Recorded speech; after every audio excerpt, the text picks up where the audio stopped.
my tea sippers, and you know what time it is. I hope you have all of your crumpets together because it's time to dish tea. And you're dishing tea, darlings, with Big Meat. Can't wait. It's time to dish tea with Big Meat. It's time to dish tea with Big Meat. It's time to dish tea with Big Meat. It's time to dish tea with Big Meat. Darling. Hello.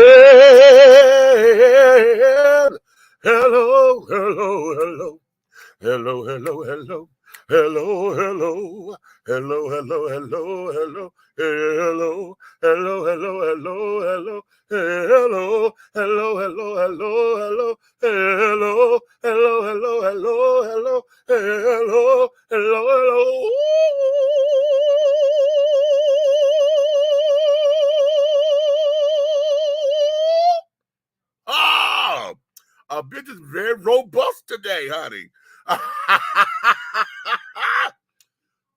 The vocals were so robust. If y'all could tell, I was having a little fun with that. I was like, ooh, we can, okay. I didn't feel windy. It didn't sound like I was winded or nothing. Okay.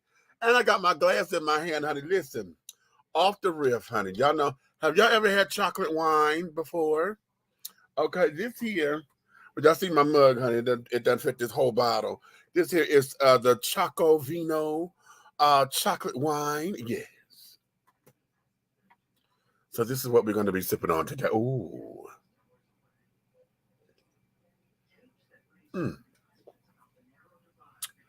Darling, this is fantastic. And I'm going to tell y'all something else. If y'all go to Aldi's have a version of a chocolate wine for like, I think it's like $7 a bottle. That shit is lovely. Make sure you chill it though. You got to keep it chilled and carry on. But it is sickening. So what's up? What's your tea? All of my tea sippers, my crumpet dunkers, honey, my tea brewers, my pot stirrers, and my tea leaf readers, honey. What's up? What is all of your tea? Well, darling, it's another glorious day, my darlings, honey. I know you have all of your crumpets together because why? You know what time it is, honey, because it's time to dish tea. And you are dishing tea, darling. With Big Meat. What's up? It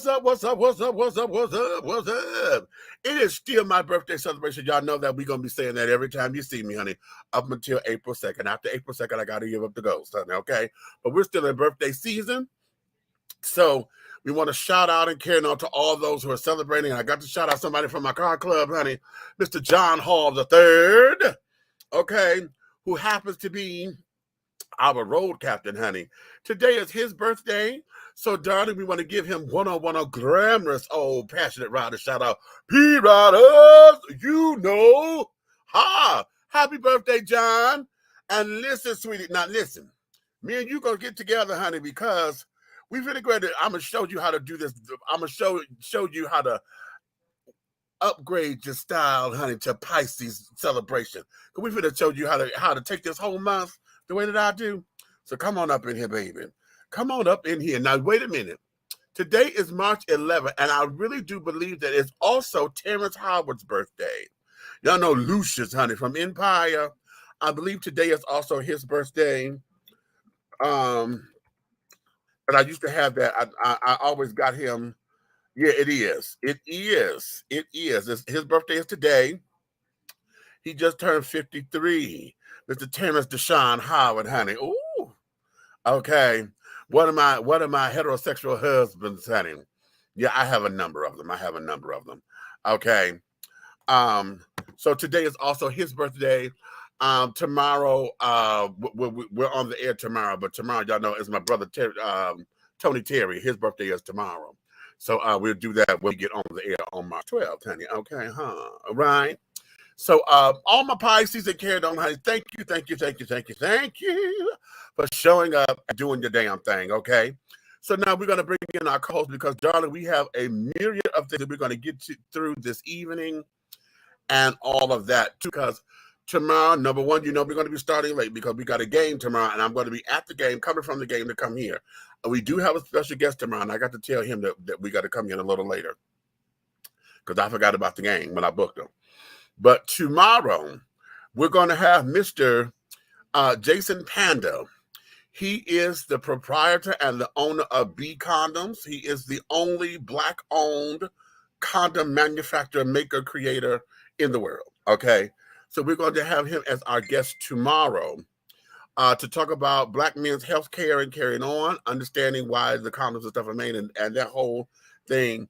And we're gonna hit into some real areas. So tomorrow is going to be one of those sexual health discussions, okay, at the front of the show. Then at the back of the show, we're gonna do a couple other things. Next week, Friday, on the 18th of March, we will have Dr. David Melbranch here with us, and we're going to look at HIV/AIDS, and we're going to look at the healthcare of Black people and where we've come from, what we're going into and carrying on. So we're going to really, really, really, really get into this thing, okay? So I want you guys to mark your dates for tomorrow and also the 18th, March 18th, 2022. For those of y'all who are looking at this and we've passed the dates, honey. March 12th, 2022, March 18th, 2022. Come on up in here and do the thing. If it's well after that, honey, y'all look at this in the archives that we're well into whatever part of the year you're in, maybe the next year, wherever you are, and you're looking at this and this is footage. Thank you so much, because we're talking 2022 this year. I'm gonna love to see that 10 years from now. Okay, to timestamp and date some things. You know what I'm saying? What in the world? See, this is how you know, child, that we done got on somebody's radar. Child, the children and the bots, honey, all up in the damn YouTube and stuff, sending all these damn little do-I-diddy things. We got to block all these particular users. Okay. Mr. Naked HD, thank you for your comments and carrying on, honey, but your name is offensive. Well, I can leave you here. Wait a minute. What is it? Online strikes without clothing. I guess that's supposed to be strippers without clothing. Honey, this, you know, I'm not going to differentiate that. We're going to block you too. Okay. Yeah, we're just going to block all that, honey, because this here is ridiculous. You don't know how to come up in here and be cute and act like you got some damn sense, honey. So we're going to get rid of all this old craziness, okay? And there you have it, okay? So now, let's get my co-hosts up in here. We have both of them up in here right now and today. Okay. Hey, question real quick before we Answer start. real quick. Are we on my YouTube? Huh? Are we on my YouTube? Yes. I don't see it. Yeah, I got the green check. So yeah, you should be there. Okay. Okay. All right. So what's going on, people? Hello. What's happening? What's happening? You see Cupcake in the background over my shoulder. Hey, girl. Okay. Hey, Cupcake. Wait a minute. What you say? Happy birthday to our road captain. Is Tony Terry going to sing to you for your birthday? You know what? Tony Groove. Tony does our intro. That's Tony Terry on our intro. Okay. So he gifted me that for my birthday, what, 7-8 years ago, I think it is now. We've been using that. And yes, and I was like, wow, he was, when we first came on the show, he said, wow, he said, okay, I'm gonna do that for you. And he gifted that to me. And I couldn't have paid for that at the time. And you know, I didn't know what to do, what to say, but thank you. And I'm very grateful for it. And he asked me maybe like a few months ago, do I still use it? I said, child, well, who else am I going to use right now? Okay. But that's going to always be in the archives and carrying on because he did that thing. He did the production on it, carrying on, and just, yeah, the way how we did that, he said, okay, I want you to, when y'all, what y'all hear me saying in the background, he made me record that and send it to him. Okay, I want you to say this and then send it to me. So I recorded it and sent it to him. And then, and we had what you have. So, yes, my darlings. So be that as it may. That's my big brother because he got me by 7 years, honey. So, yeah, honey. Okay, yeah. Okay. So,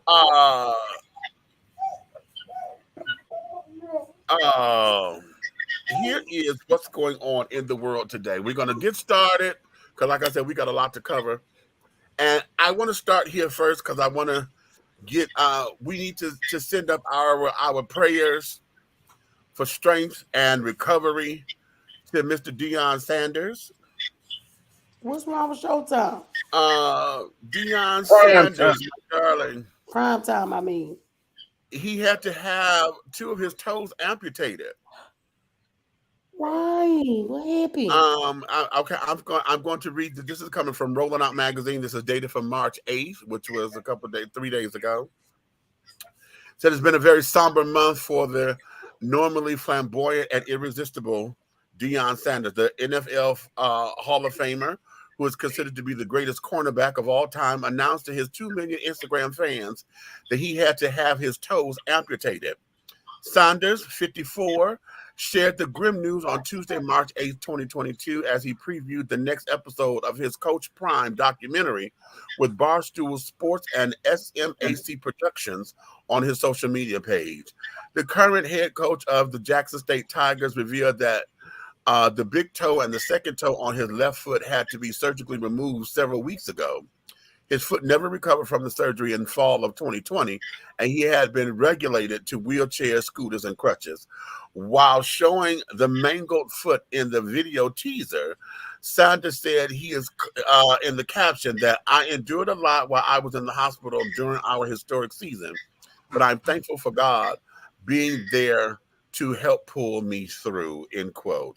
The digits on his left foot had to be removed despite 8 surgeries. Sanders said he will reveal more about the surgeries and the complications that he went through in the new Coach Prime episode on Barstool's YouTube platform at 5 p.m. Eastern Standard Time.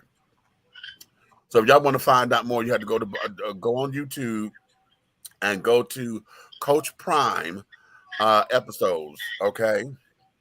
And that's look for the Barstool's Barstool, BARSTOOL, Barstool platform. Okay, so we want to send up some healing grace to him and carrying on, so that we can make sure that we are,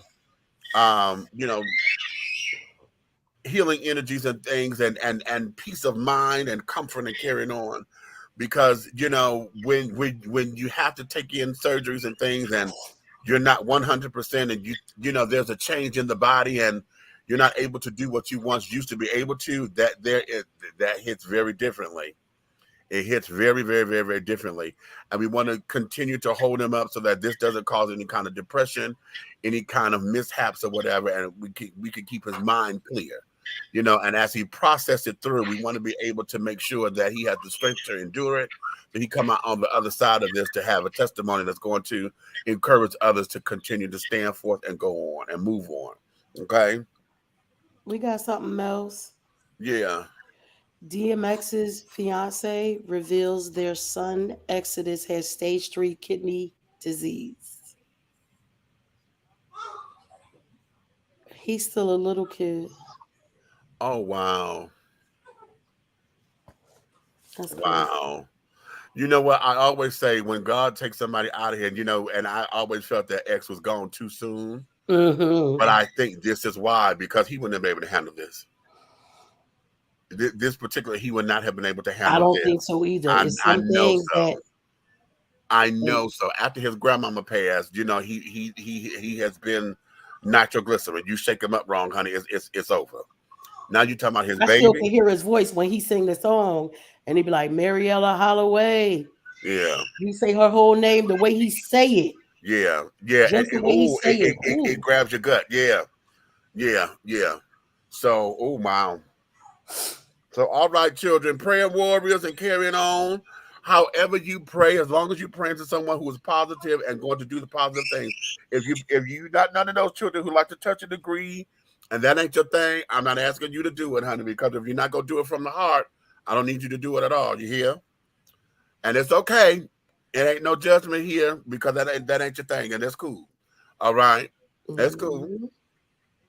So that there be that. So we want to send up just healing and sending them strength and comfort and love and harmony and wisdom and understanding and peace. okay, in their directions and hold them up, y'all. We got to hold them up because even though they may seem to be strong, honey, they're going to need our strength to hold up to continue to move forward. And sometimes we may have to hold them up just to stand there because they may not be able to move. They just need to stand still. You understand? So, yeah. All right. Yes, So now, yes, having yes. said all that, let's just jump ships because we're going to stay in the celebrity realm. Okay. And we're going to move on over, honey, because I titled today's show, I Fought the Law and the Law Won. So we're going to go on over here to Jessie. I'm not suicidal. Okay. Why We're does going fool over yell here to that out Jessie. though? Why?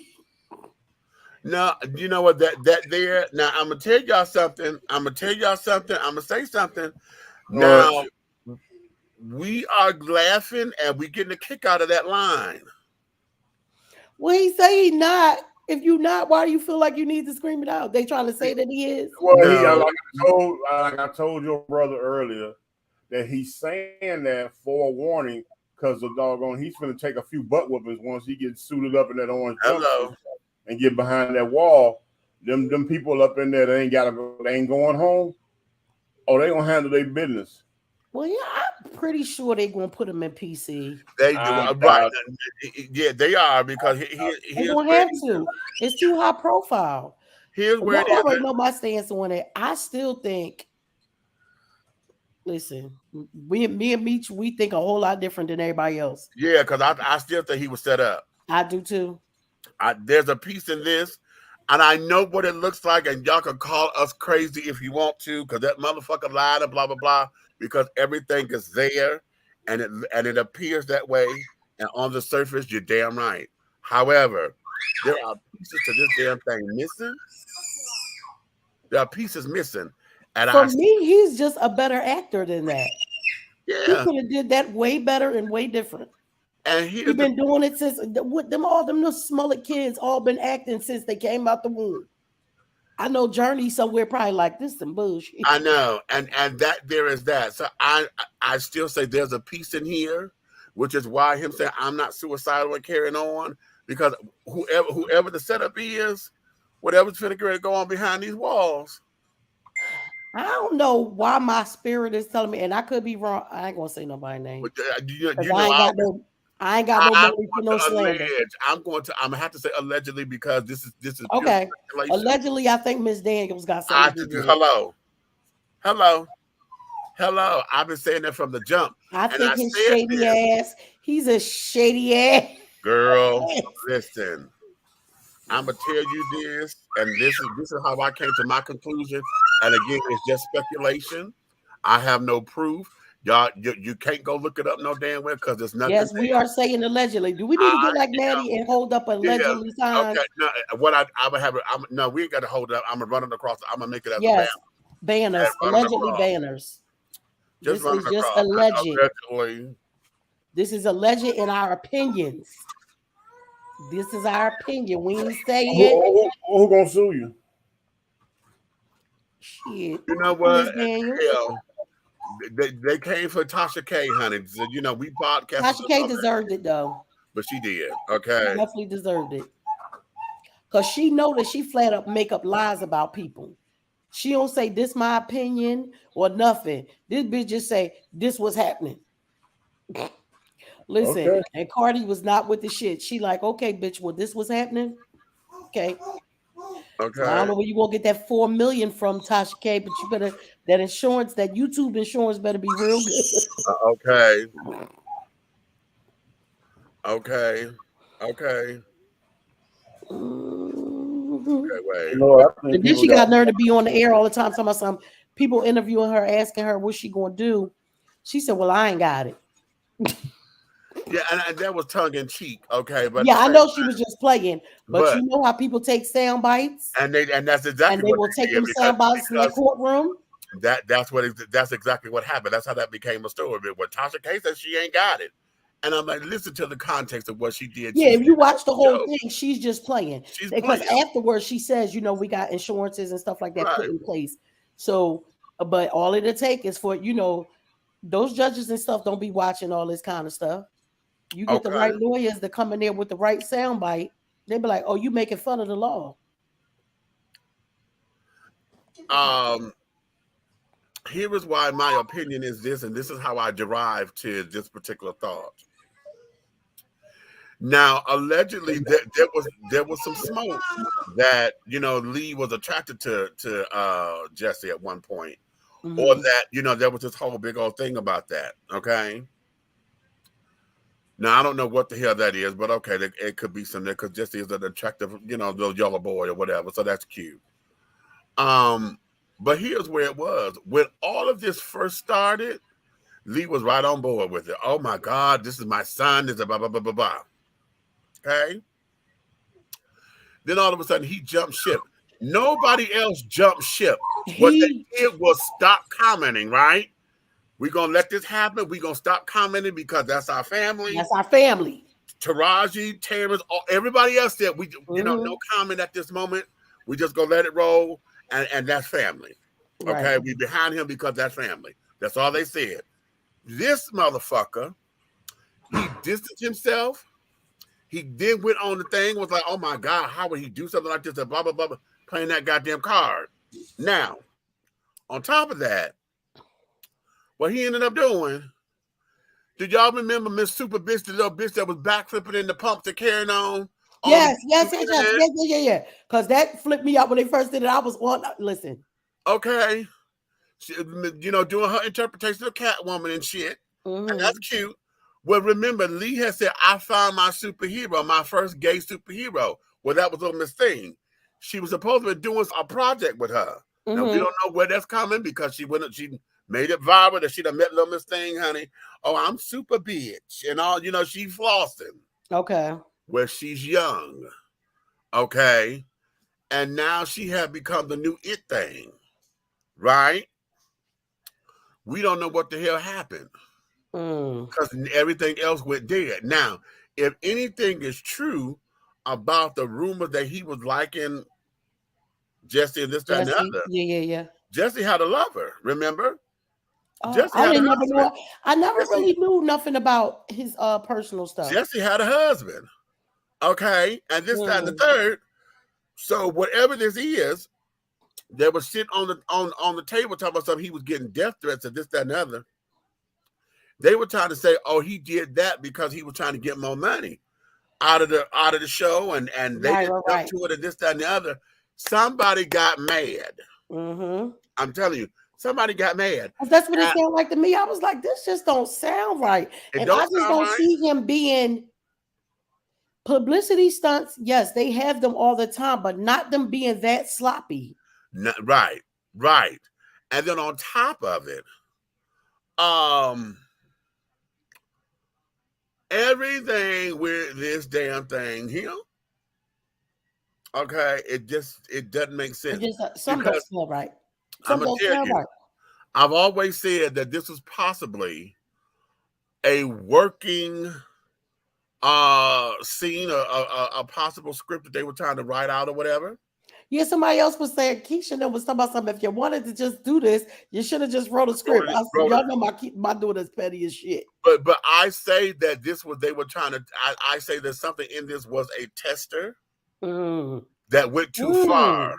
That went too far because I didn't even think about that. It went too far because somebody got pissed. Right. Ooh. And now we done went here. And now all the evidence is that Jussie. And now he the one taking the fall and saying, you made it up, you did this, you did this, you did this. Because like I keep saying, the two African, how is it? Because they never explained this to me.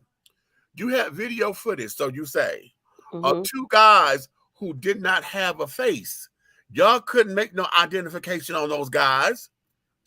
And you said that you didn't have no other footage. You had no other cameras.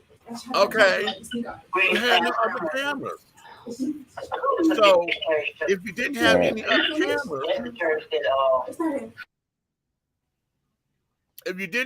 other cameras, how did you make a positive ID on those boys so quickly? Because not only did you make a positive ID, y'all went and found where they stayed Y'all done went and found their whereabouts or how they going through. Well, they said, and then they said they had them at the Walmart. Remember they showed that footage of Yes, and they Make talking about, America Great and how Again. did that look? Because every time I look at that, I'm like, that doesn't even look like a regular damn purchase. They look like that was a setup. That looked like they just came up there and have all this shit and just gonna put it down on the counter. That didn't It even. just all sounds fishy to me. Like it just don't make sense. It never made sense to me. But everybody was like, "Bitch, you lied." And how about this? How about this? You lie. Okay. I'm mad at it, and I'm not mad at everybody who came to that conclusion, and I'm not mad at me anybody either. who I just don't feel like something is right about it all. There's pieces missing. There's pieces missing because the part that gets me is when they went up in that boy's house and they found Empire scripts. And you and I both know we're directors and we've been on sets. Background actors do not get full scripts. You sure don't. You get your parts. That's it. You don't get full script. You get the pages that you want. Okay, you get sides. They have full scripts, and not one. They had a couple of scripts in the house. How convenient was that? No, this was no. There's pieces missing, honey. There's pieces missing, and Jesse was made to take this hit. Jesse, my whole thing is, and meanwhile, while everybody all in the hey, do you think Jesse going inside to learn, to study? Could be. Wait a minute. Yeah, but how about it? Now, now you talking about publicity stunt? Who he gonna play? Who would you come out to play? Now let's look at that real seriously because I'm looking at his skin complexion, and we got okay. Where's my research department? I need y'all to go in. Let's look at any black gay person who was in prison, maybe wrongfully in prison, maybe was a freedom fighter or something. Let's look to see who he lined up with, because I bet you down to donuts if you got any truth to that statement there. When he come out of all this and it dies down, he probably gonna do that person's story as a biopic. But listen, everybody all in the uproar about Jesse lying. Meanwhile, remember this damn cop bitch don't really have to go to jail for killing that boy. That's all I'm gonna say. How about and then too, this here, when you talking about retaliation, how is it that Chicago Police Department they get that in retaliation because they had egg on their face? Because the citizens of Chicago sat there saying, "Bitches, how dare you put this celebrity in front of all these cases? How in the fuck you spend and mad because you spent $130,000 in resources to sit down there and turn around this motherfucking case when my baby is a cold case for 5 months? Y'all did this in less than a month's time." That's the part that I don't understand. And everybody want to be talking about. Oh my God, he lied. Well, bitch, somebody else died all over the place. Right.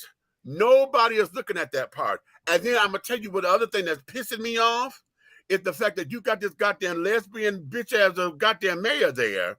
Woo, did you see her statements and stuff? Hello. Oh, she was. Wait a minute. Hold on. Wait a minute, baby. Let me read y'all what the judge said, because the judge. Let me read this. Let me read this, children, because this is coming from CNN. Okay, CNN. All right, and this is dated for Friday, March 11th. I'm gonna take it from the top. Former Empire actor Jussie Smollett was sentenced Thursday to 30 months of felony probation, including 150 days in jail, in order to pay restitution of more than $120,000 and a $25,000 fine for making false reports to police that he was the victim of a hate crime in January 2019. Okay? After the judge announced his sentence, Smollett lowered his face mask and said he was innocent. Quote, "Your Honor, I respect you and I respect the jury, but I did not do this." End quote. The actor told the judge before turning to the court, quote, "And I am not suicidal. And if anything happens to me when I go in there, I did not do it to myself. And you must all know that," end quote. Just before he was taken into custody, the actor yelled again that he was innocent and raised his fist in the air because he gave the Black Power sign. Hey. Cook County Judge James Lynn spoke for more than 30 minutes before announcing Smollett's sentence, telling the actor that he wrote the script and picked the actors for the hoax, and that his premeditation for the act was a, quote, aggravated factor in this case. Quote, there is a side of you that has this arrogance and selfishness and narcissism that's just disgraceful, the judge said. Quote, you are not a victim of a racial hate crime. You are not a victim of a homophobic hate crime. You are just a charlatan pretending to be a victim of a hate crime, and that's shameful, end quote. The judge ordered Smollett to be held in protective custody by Mr. Smollett's request and this court's recommendation, according to the court documents obtained by CNN.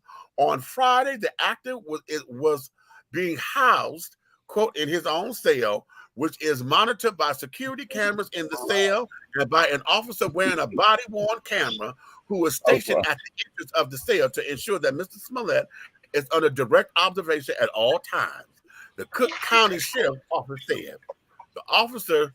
Wait a minute, wait. They're gonna monitor him like that? Yes. And he won't be able. Okay, but then he won't be able to enjoy the environment. It's like I was just telling Pastor Ken. He's going to Golden Corral. You shut up. You know, I ain't even got no time. There's a plethora of things on the menu. I am not going to. I ain't got no time. I do mean things. I'm not. Nope. He had a lot of things on the menu. That's why he wanted to go. I'm just saying. Okay. No. Do you want to go to where they specialize in burgers, or do you want to go where you have a choice of everything? Not a smorgasbord. Okay. The Golden If Corral. you're a rainbow kid, you want Skittles. Taste the rainbow. Meanwhile, Candace Clark in Chicago keeps scamming every goddamn body, and they keep letting her go out on probation. Let's just talk about that bullshit. Well, hold on. Let me finish this. Go ahead, finish the quote. I'm not going to look at this him. Fool, you already know. I'm not looking at him. I'm not looking at him. Why do y'all always act like I'm saying something wrong? I only say what America wants to hear. That's what they're thinking. Who told you that? Wait a minute. Okay. I need to know how many boots Candace had to polish to get in her position each time she was in a position.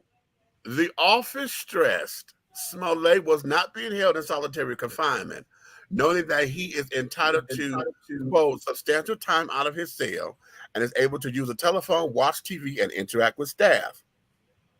Why with staff? If he can't interact with the fellas, he's on there. He asked for protective custody. No, his lawyers did. Okay. But his lawyers ain't do it without him. I know they discussed it with him. I'm sure they did, but listen. So what did he do? Why? Like, who you going into jail and immediately you done something for you ain't even made it to the building yet, and you know you need a protective custody. What have you done? He's a celebrity. A lot of high profile celebrities go in protective custody. They put a lot of times they just put him there. You know what? I hear what you're saying, and I know who he is. But this nigga ain't Denzel. I don't, you know what I'm saying? I don't care what nobody say. You know what I'm saying? He might be Denzel's deli sandwich, but he ain't Denzel's steak. You know what I'm saying? Like, come on, man. Listen. You know, that nigga might go to Maggiano's, but ain't nobody coming back cooking a 5-star meal at his house. I ain't. Oh, stop now. If it is, doggone, he got to do another pilot. I mean, come on, bro. Come on. I ain't feeling that. I ain't feeling that at all. That he high profile. He's somebody. You know what's high profile is the way they did it in the media. He high profile now. Yeah, that's what I'm saying, because they made such a big deal out of it. But before that, if you line up 100 people across America, before they made a big deal out of this case, line up 100 people and say, "Hey, Jussie Smollett going to jail." 98 of them gonna say, "Who?"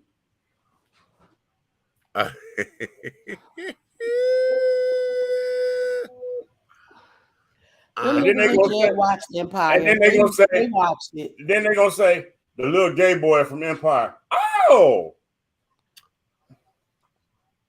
I was getting ready to, the boys locked up watch Empire. You can bet your I know money because on they it. waiting on them. They want to cut a record. I just dropped my head. You hear Hey, me? You drop your head. He better drop his mic. But better the mic than the soap, child. But then again, well, never mind. Let me go They do to have the a sign on the wall that says "slippery when wet." Okay, but soap burns anyway. You know what? Thank you for that piece of information. Hey, bro. Hey, Charlie. You started this shit. That's exactly what you get. Right. Okay. It is sad, Jan. Okay. Hey, Charles. Hey, Charles. Just hey, Avery. Did not think that stunt through. Okay. Poor planet. I don't believe that's just it, Avery. I don't believe that he thought it. That's just it. Yeah. It wasn't his. Go to jail. Go to jail with assured that he has firsthand experience. Okay. Yep. That cop bitch should be placed under the jail. Exactly. Thank you. But meanwhile, the United States in the uproar about goddamn Jussie. You all have got to. Yes, princess. They locked that ass up today. But see, they locked. The guys in prison are not his type. Maybe. I don't think so. I don't think so. Hey, wait a minute. Wait a minute, Nikki. What'd you say? They locked that what up? You heard me. They locked that ass up, honey. They locked that ass up. Hello, David. How are you, honey? If Empire had stayed on the air, this would have never happened. You know what? No, here's where it is. Here is where it is.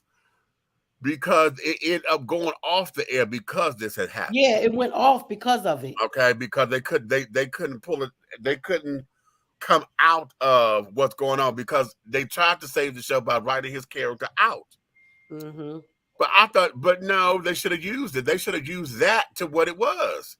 They should have used that and talked about it. Honey, that would have been lovely for Cookie and Lucius. Consider that Lucius was anti-gay anyway. Right. You know, that would have been some motherfucker. That would have been the storyline of storylines, child. Okay. However, this is another reason why I say that, in my opinion, I think Lee knows something more about this than what he's telling and what he's gonna get into. Okay, because right after all of this, Empire. See, I'm gonna tell you. Now y'all know 50 is petty as fuck. Oh yeah, because you know Empire and Power was going neck and neck.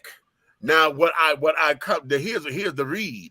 The read is, nigga, you sit up here and was dumping on Lee for having all this gay shit, but nigga, here you go over here at Ghost 2 and carrying on. You got all kinds of gay, they gay fucking and all that shit over here in Power and Ghost 2. I ain't never I watched. I ain't seen the third. I haven't watched. Well, the problem is well, it's not a problem per se, obviously, because it's all over every show. Okay, the thing is everybody was trying to catch on to the new thing and how far the doggone the FCC was letting you go. The envelope got to the point where you can push it further when it comes to homosexuality in the television shows. You know, because it used to be you can doggone say something to make you think about it and know that it was there, but now you can actually. It was a double entendre, right? There. So everybody was trying to catch it. Once somebody dropped the ball and was like, "Yo," they went all the way there. Everybody wanted to write it into their shows. Yeah. And here's another thing to think about Lee, you guys. So not only did Empire go off, but Star was amazing, and it just abruptly stopped. There's some shit going on. Yeah. With Mr. Daniels, I don't know why. Right. Why? Because even if Fox didn't want Star, Netflix, somebody else would have picked it up. Exactly. Somebody won it. They could have picked it up. Because the way it went off. Did he get caught in the puffy room at one of them parties? No. Adam, I'm just saying he might have went got him a shot of Ciroc. Eve up there. What you had said to her? He might have went got a shot of Ciroc. They say once you go in that room, you never come back the same. All you can remember the last words was take that. You know what I'm saying? So I don't know. Not the can't stop, won't stop. Can't stop, won't stop. Yeah. Eve, what you have said, Not, wait a minute. I'll take an. I'm just saying, bad boy. Take that. Anywho, you see the people from do a lot. They do a lot. Y'all seen Freddie P? He been going off on that ass the last few days. Okay, David is okay. He hollered. Okay. Usually I'll be with his foolishness, but he right about that one. I can't. We can listen. Hey, and I was making the point that 50 being as petty as he is, came for Lee. You know, before he started with all his shit, was like, damn, that's the fucked up shit because you got all this gay shit here, gay shit there, blah blah blah blah blah blah blah blah. And then turn around and do it. And then he turned around and do it. But that's his MO. But what did they say, Nick? To Ja Rule, remember? Yeah, same. He talks shit about Ja Rule. That sing rapping. What the fuck you turn around and do? Sing rap. Motherfucker, I don't give a fuck about what you talk about. I love 50 on TV, but I'm Ja Rule all day when it comes to that motherfucker music. You kiss my ass. And he talked all that stuff about gay this and gay that, you know what I'm saying? And then turn around and did it. You know what he fall under? He fall under the doggone nutritional value way of world. You are what you eat. You know what I'm saying? What else y'all had said? That's the serpent going through what? Don't ask me if you don't want to know. Don't ask me if you don't want to know. Okay. So all right, that's enough for Jessie, honey. We're gonna get off of Hey, Jessie. Did y'all notice tonight? Did y'all notice? Huh? What? I done went upside everybody's head the way I should go upside their head, and I didn't say one profane word. Look at God. Look at him. That's so nice because I'm gonna keep cussing. We gonna absorb it all for you. I know, yeah. I just know I'm just working on that. You know, they said cussing like a sailor. That's good though. I am a sailor. Did you know that they say the people that cuss are the most intelligent? Hey. That's why I got.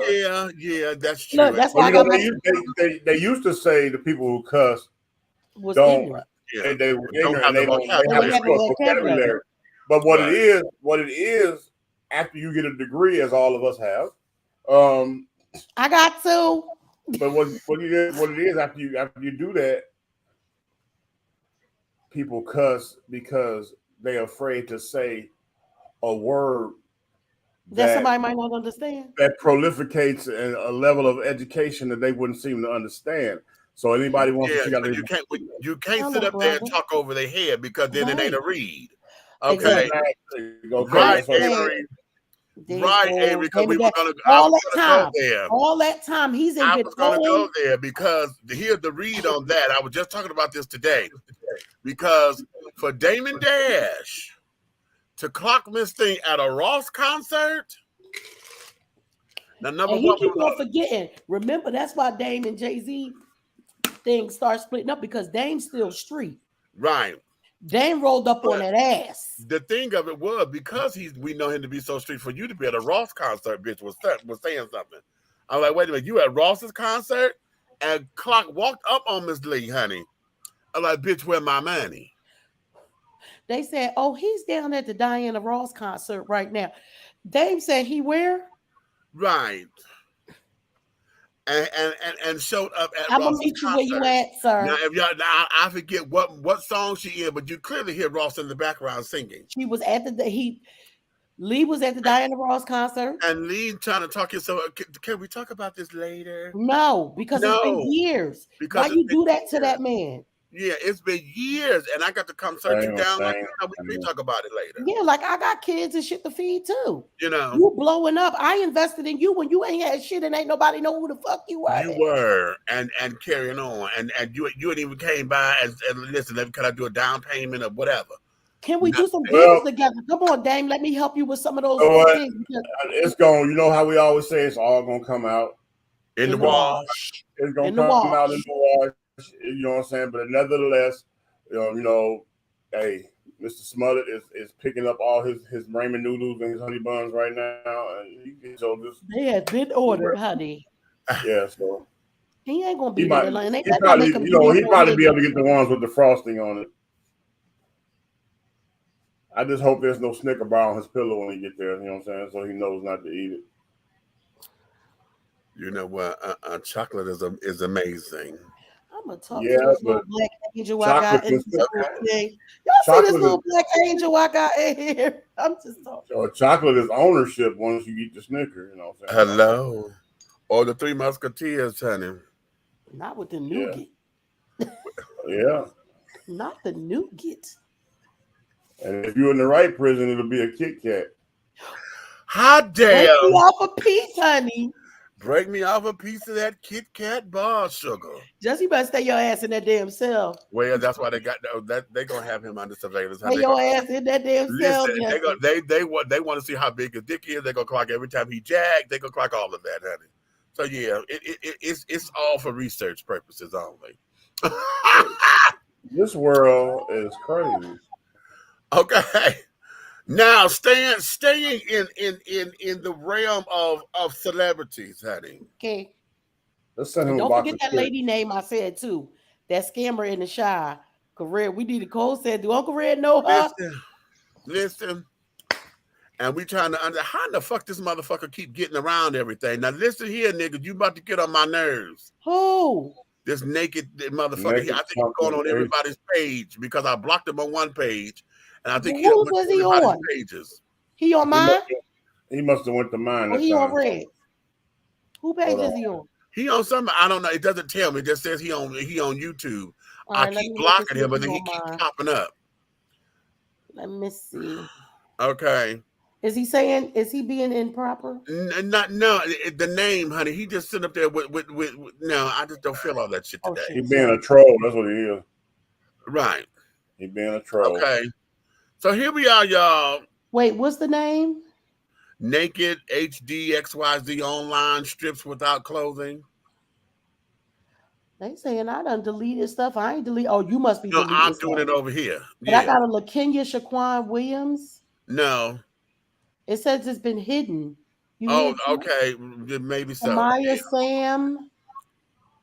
Where are you finding that? If they say hidden, it's because I'm hitting them over here. If they're in your room, you'll see it as soon as you tap on your room. Maya Sam was blocked. Rita, Costina, Teaser. Yeah, I done blocked them. Okay, they was all spam. Yeah. Okay. If they're in your room, you'll see it as soon as you tap on your room. Maya Sam was blocked. Rita, Costina. That's Red. Okay. That's Red. Rita Costina. They was all spam. Yeah,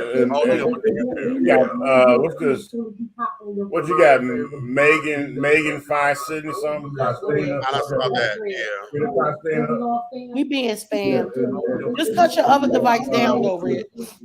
I got you. Yeah, I see it. Yeah, we being spammed. Yeah, I'm sick of these children. Okay. But anywho. Okay, who next? Flattered. Now go play with somebody else. Go play in traffic for real. I don't care. Okay. We got. Is it Bank of America yet a goddamn again? Listen, don't be locking up. And see, anybody who knows where we're about to go with this story, please understand we cannot be mad at the police at this one. You cannot, and I'm gonna tell you why. If a bank calls in a bank robbery in progress, the officers have to come the way that they came. I wasn't mad at the police. I'm mad at the bank. Because you know how people gonna always be like, oh, they black cop. No. This wasn't on the cops. This was on the bank. A bank you've been doing business with for 15 years. And the same process in every Bank of America. If y'all don't know, we talk about Ryan Coogler, Black Panthers director. He went into an Atlanta Bank of America. After showing his ID, going into he showed his ID. This, you that, know, and the other. Put your card in. You have to put your card in. He tells them on a note, I want to take this amount. It was $15,000 out of my account. Can you please count it in the back? Be discreet. Please be discreet. So this heifer just automatically assumed it was a bank robbery note. Who the fuck is he robbing? Himself? He's in his own account, heifer. that you just verified with his ID. You just verified with his ID. And if you had questions about it, why didn't you call the manager over there? Oh my God. Tell me this. So they came in, put him in cuffs, yanked the people that was in his car out the car, put them in cuffs. He telling the cop, just look at my ID, because he clearly probably was on a set because he had one of them IDs that had the string pulled on it. Right. So I'm sure he's filming because he's here in Atlanta, whatever. They said, well, couldn't you just tell him? Because the cop said, I understand what you're saying, but couldn't you just tell him? He said, the way the world is today, I always do it like this to not call attention to myself. Right. Because I'm here in Atlanta. Because, baby, when I first seen it, I said, oh, shit, he here. I seen the Fulton County. I seen the APD cars. I said, oh, he in Atlanta. Look, he in Atlanta. As the little girl liked to tell everybody what's not Atlanta. He was in Atlanta. And she just got to the planet. Go ahead. Okay. So, he said, I just for security purposes, I asked them not to count the money out. He said, I've been doing the same thing with this same bank for years. Bitch, you ain't. Wait a minute. Bitch. Oh, shit. What happened? Wait a minute. Let me read this. I'm going to start from the top. This is coming from the New York Times. Okay. Bitch, I'm going to beat. Oh, God, I want to beat her ass. Oh, Lord. Dated from March 9th. Bank of America has apologized to the director Ryan Coogler after he was assumed to be a bank robber and briefly handcuffed by the police while trying to withdraw money from a branch in Atlanta in January. No, ma'am. Mr. Coogler, best known for directing Black Panther, had handed the teller a withdrawal slip on January 7th asking for more than $10,000 with a note on the back asking her to be discreet when handling the cash, according to a police report. Mr. Coogler also had his California state ID as well as the Bank of America card when he approached the teller. Both Mr. Coogler and the teller are Black.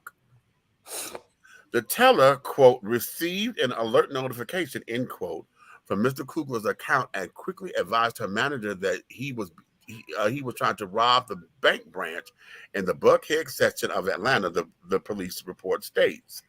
The police were called, and when they arrived, they found an SUV parked in front of the bank.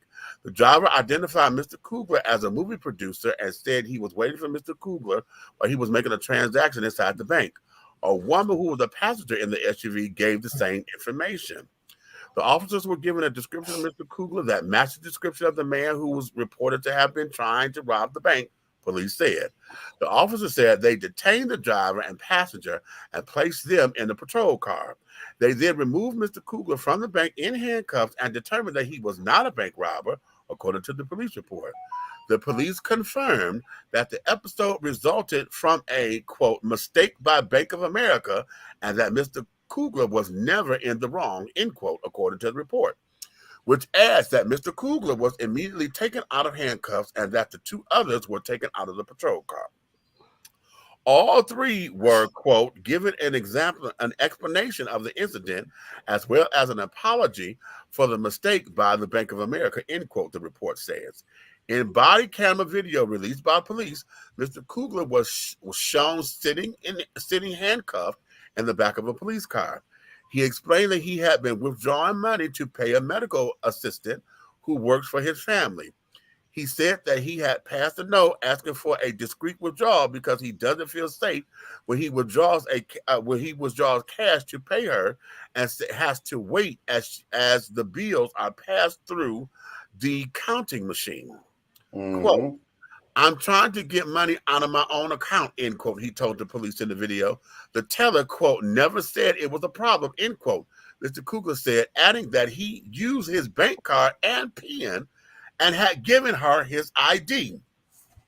Mr. Coogler, who was wearing a cap, sunglasses, and a mask, said that he was waiting for her to bring his money when he heard the sounds of guns being taken out of their holsters as the police arrived. Quote, she got scared when a Black dude handed her a note, Mr. Coogler said.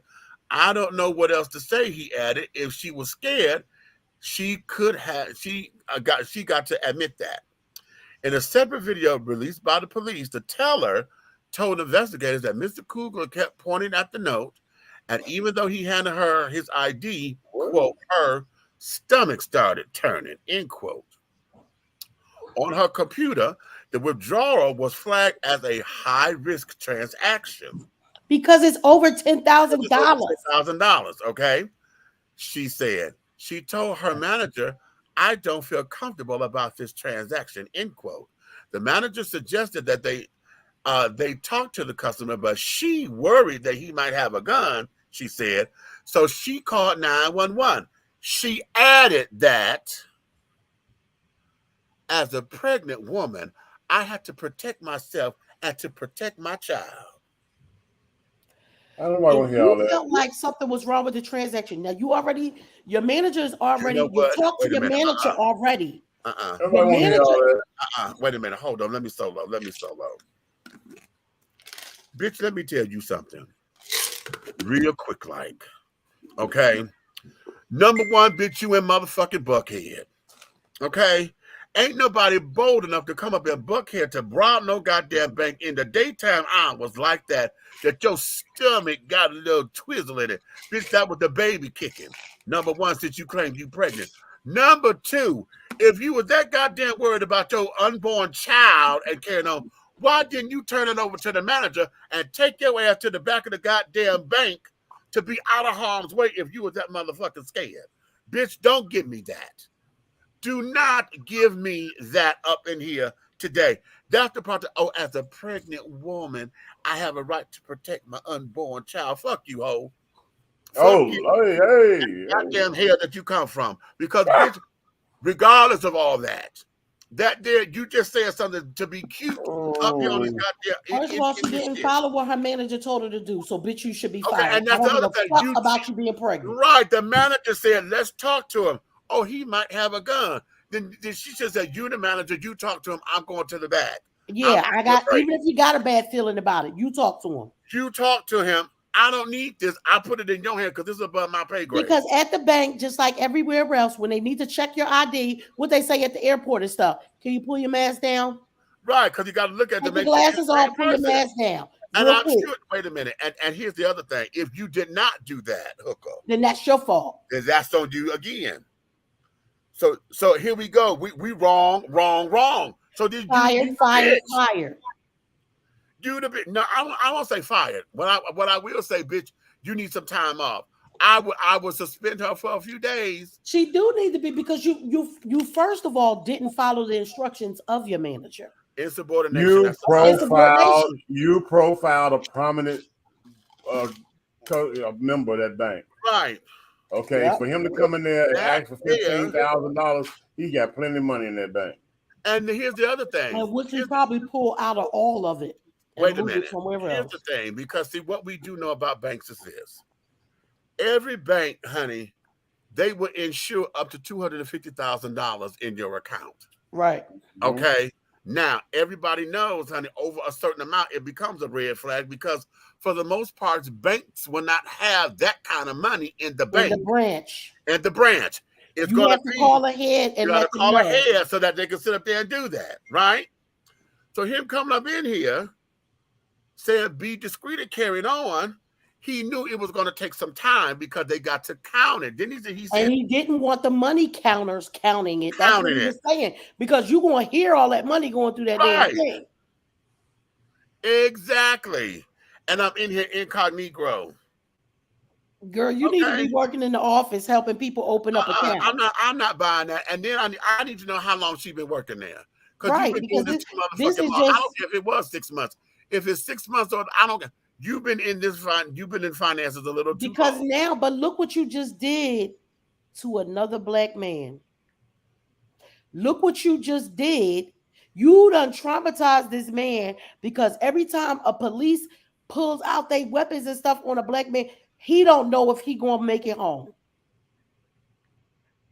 Because some overzealous cop came in there, and it wasn't the cops that came in there with a cool head. Right. But just from clicking of them damn guns, because if you watch the clip, You know, I got an open phone. I got an open phone line. I guess this was earlier. They was asking about something about the tossing the salad at the jail thing. I'm just saying, it wasn't me. Somebody else asked that. You know what? You old hateful. No, it wasn't me. I'm just. Who was on the phone? Call them out. No, call them out since they want comments, because I'll answer. I know her husband a pastor, though. I don't know why she asked that. Uh-huh. I'll answer. If they want to answer, we'll answer.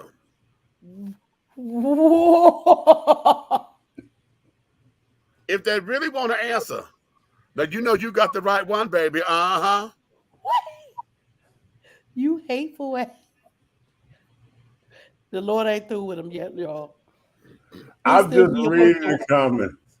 He's still being working. I can't make this up. I just happened to look over and I seen, I was like, so they was really trying to figure out who was going to toss the man salad. Okay. Huh? Right, Tia. I'm going to come down there and slap that baby. Come on, princess, because we need to all go into that branch. Slap the shit out of her. No, ma'am. No, exactly. Okay, no. And then you want to throw the pregnancy card, bitch. I'm gonna be honest with you. Go ahead. That is a major profiling lawsuit. Yup. This is the fact that the temporary detainment alone, all of them just can go crazy PTSD if they feel like it. Yup. Exactly. Because like at the state that we in. Right. You put two people sitting outside waiting on somebody. They don't know what's going on. You put them in a patrol car. But picture this though, Red. His back is to the cops. He's still looking over at the teller, and all you hear is click. Right. You don't know if somebody that came in there to rob the damn bank because you sure as hell did. Right. Now that would be hilarious if they had audio and video, and the guns go to clicking, and they'd be like, "Oh Lord, it's a robbery," and like the person they in there say that. Right. What the girl say? Oh Lord, it's a robbery. When you see the video, man, I got scared. I was like, wait a damn minute. Right. But I'm just saying, could you imagine having audio and video of him saying, "Oh shit, we getting robbed." Saying, "Oh, we getting robbed." When nigga know they coming for you because they think you the one robbing it. That like that shit is so messed up on so many levels. Well, you know what? I'm glad. You know what? Let me ask you this. How about this? Deputy Scandal. Hello? Deputy Scandal, how do you feel about that situation? About what? The bank robbery situation. There's a director with a prominent director, plenty of money, goes into Bank of America. He gives him a note because he wants him to be discreet because he needs on the back of his withdrawal slip, mind you. On the back of his withdrawal slip, after his ID and his bank card has been shown, and saying to prove who you are, verified. And so he's been verified, and then the lady doggone goes into this nervous thing because he wrote on the back of his withdrawal that can you be discreet about the money there because he was nervous about where he was at. He's not from Buckhead or nothing, you know what I'm saying? Well, and I mean, he didn't say anything about robbing. He gave identification. Yeah, all that was done before that. Tell her what amount of money that he wanted out of the account, and told her to be discreet because he didn't want her counting that money out so anybody else could see. Exactly. But they turned around and deemed it a bank robbery. They deemed it a bank robbery. So now the two people that's waiting on you in your SUV outside, the driver and a friend, has been detained before they came inside, and then they come in full drawn, cocking pistols and everything behind you while you standing in the teller, and you hear all the pistols. You turn around and look like, what's going on? Like, shit. Well, the only thing I can say is I hope Bank of America got money like they say they do. They gonna need it. Well, and there you have it. Well, here's the thing. Right now, you basically just picked out a black man. He didn't say he was robbing it. He just told you. He gave you identification, told you the withdrawal of what he wanted out of the account. And she verified it. Told you to be discreet about it because if he's in Buckhead, he's heard about the reputation of Buckhead being you can get robbed. So he wanted her to basically count the money out discreetly. Don't count it out like they normally do, where everybody can see you, what you getting, and be planning on robbing you, exiting the door. So what he did was common sense. What she did was overreact. And basically, she put herself in harm's way. Because I know Bank of America, they ruthless. Bank of America gonna take a hit. They gonna sell it out of court. They gonna take a little hit, but she gonna probably be looking for a job.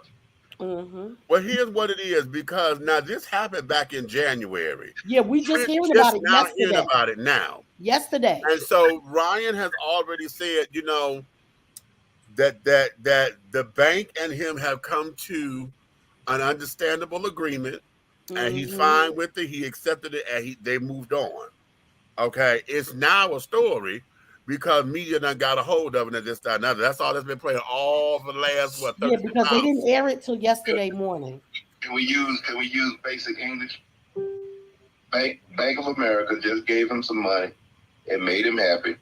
The thing has been squashed, but because of the humiliation that he took by having handcuffs placed on him for something that he did not do, they had to settle that completely and made sure it did not hit the way it hit. They just quietly Wait a minute.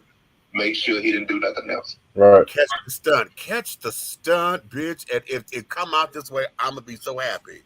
He's a movie producer and a director, bitch. If they end up becoming a sponsor of one of his next films, you never know. Bitch. All you gotta do is look for product placement. Exactly. Look for product placement. If you see Bank of America sign in any Ryan Coogler fit, they paid. Oh yeah, they probably paid plenty money. He probably paid for the next film. He probably said, "Well, I got this script and I got nobody to invest. Can you put this 5.5 million or 40 million? Can you do that right there? We can get this right." Good evening, Louise, honey. Because that'll be a twofold. That will save your reputation, honey. That'll reclaim mine, honey, and that'll put you back in the fight. Let my people know that I'm okay with y'all. All of us right here got media degrees. Or here's the other slick part, because you know how I get down. Or he get exclusive rights to writing the script to the situation that happened and how it went down, and make a movie. Out of the entire, because they can make a movie around there, or at least make a movie where that scene takes precedence on how something else, how the things will trickle down after. Right. They can make a full movie. Don't get me started. I'll be here writing it. Okay, girl. Ooh. I'm hollering. Okay. So they really opened up a door that financially gonna break them. When it comes to that, their little heart's gonna be broke. Okay, wait a minute. What we got here? Trent says Jesse's first mistake was thinking Black America had his back. In order to be fully valued in Black America, you must be Black, heterosexual, and cisgender. Had he been that, he would have been believed and defended without question. But Jesse, guilty or innocent, this was a victimless crime. Black people have no code. Gay Black people have no code. Well, I'm with him. I've always had his back from the beginning. So, okay, there's a whole lot of people finna have his back. Shut up. And on camera. Now, listen. Now that's gonna be cute. They're gonna make a point in the damn thing, honey. Because if he gonna be under that kind of surveillance. Oh God. Anywho, what? Wow. Who's next? What now? Look. Jan, what the hell you put up here? North Carolina students held slave auction at school, mom says. I know hell you lying. Girl, Wait a minute. I got to hit that I'm about link. to look it up. See, we gonna go to commercial because damn it, you ain't gonna do that. Go to commercial. Go to commercial. You ain't gonna do that. No, hold on. We need to take a break. Be right back, y'all. Oh, Jesus. Angelo Ellerby, the Henry Higgins of hip-hop, is the founder, president, and CEO of Double Exposure Media Relations. Double Exposure Media Relations is a full-service public relations, marketing, and artist development firm specializing in publicity, photography, artist promotion and artist development, makeup artistry, event production, and EPK development.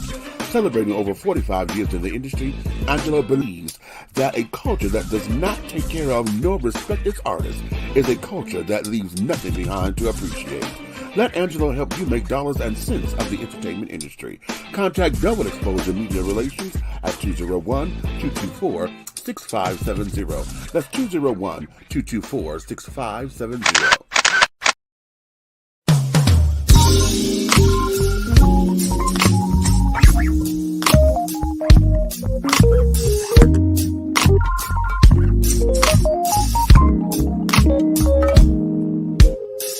When I'm walking down the street, people are looking at me. What they see is a masterpiece created by the king. I am different by design, and I am fearfully and wonderfully made. I may not look like you and you me, but that's the way it's supposed to be. Dare to be you, dare to be me, and dare to be different and unique.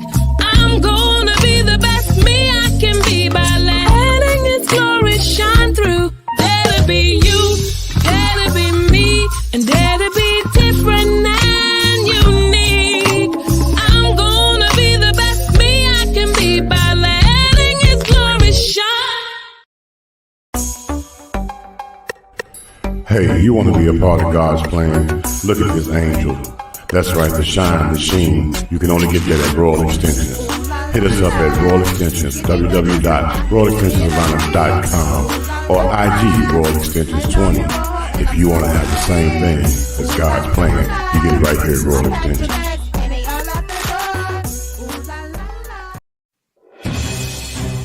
We're not asking for your permission. We're not seeking your approval. We're claiming what's ours in the name of our ancestors. We are their answered prayers. This is more than a movement. This is a revolution. Black innocence. What are yours today?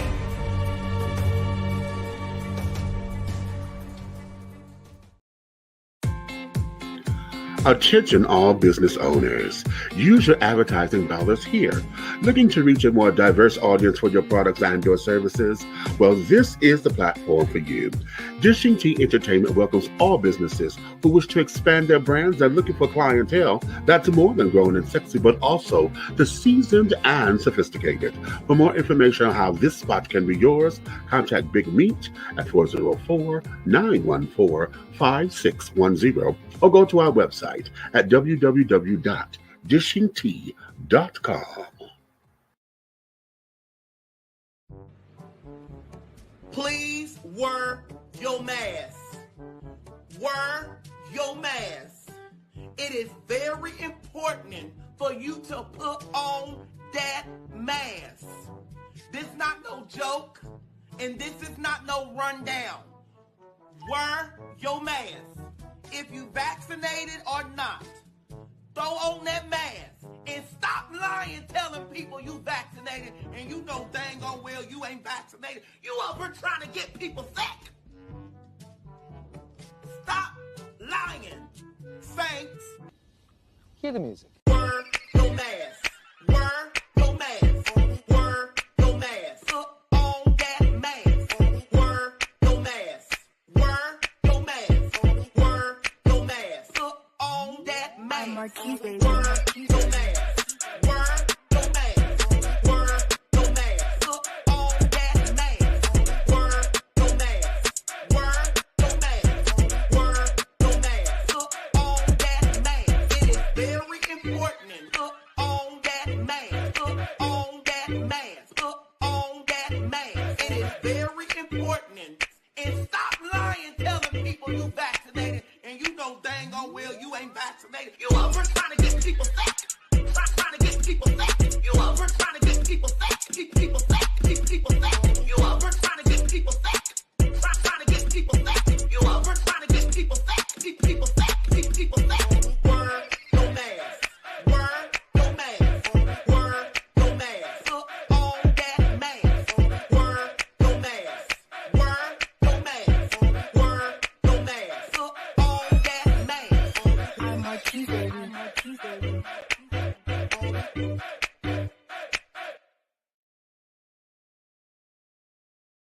And we are back. Okay, hi. Wear your mask. Trying to get people sick. You out here trying to get people sick. Trying to get people sick. All right. Here we go. Here we go. You want to play the video? Or you just gonna read the thing? Because I've read 3 articles so far. Oh, wait a minute. Let me share the screen. I'm about to be so share pissed. Screen. One day. We want to make sure we share the audio. They got one day. Share. WCNC Charlotte. That's what local news is. We're not trying to tell you what you should and should not do. We're not a talking head. Yeah, We're sharing stories of ways that you can help your community. See the difference. All the things I'm reading about on the news are. Oh, girl, hush up. You ain't the my right kids one. are in school along with your kids. That ain't the right one. Hold on. I think it was this one. EMS schools across this county, masks will be optional. What? That's the. Wait a minute. I'm fucking up, y'all.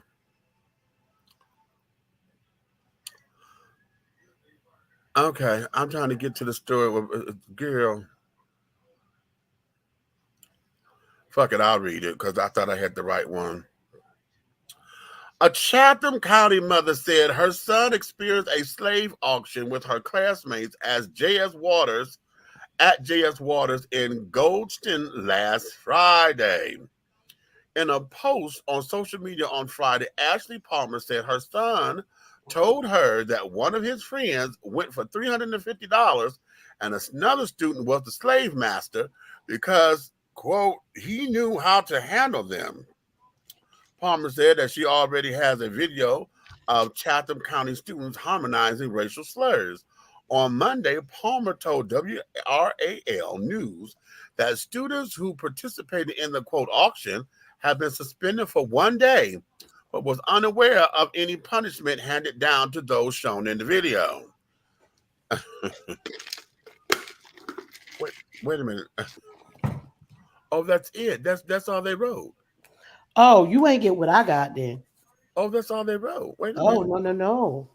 Wait a minute. Maybe guess what? Hold on. Maybe this And is the finally, video. here at 4:30, a local nonprofit is helping to make a difference in the lives of kids, one page at a time.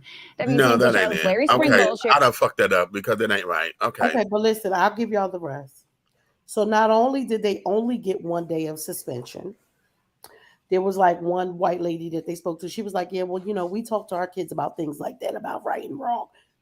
But what also happened was the principal did not tell the parents in sending out a letter what actually happened. He just said that there was an incident and we are taking care of it. After being suspended for 1 day, the child who played the slave master hit that little boy, the mother who wrote in about it, hit the little boy 4 times with a baseball the next day after he only been suspended for 1 day. Accidentally hit the boy 4 times. They said, the mother says, Brooke says she opted for her child to learn remotely over claims in-person learning environment was too toxic. The whole like they've been bullying these kids. This is not new. This ain't new. Ain't that a bitch? Keep talking.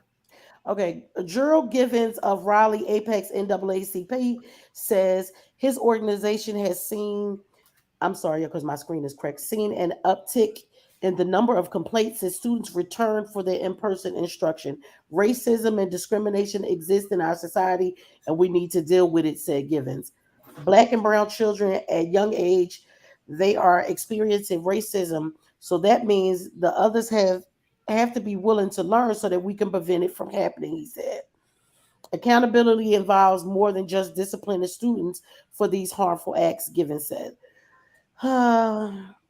What needs to happen now is the parents in the community and all of the other communities, when we see this news, we sit down and we have those hard conversations.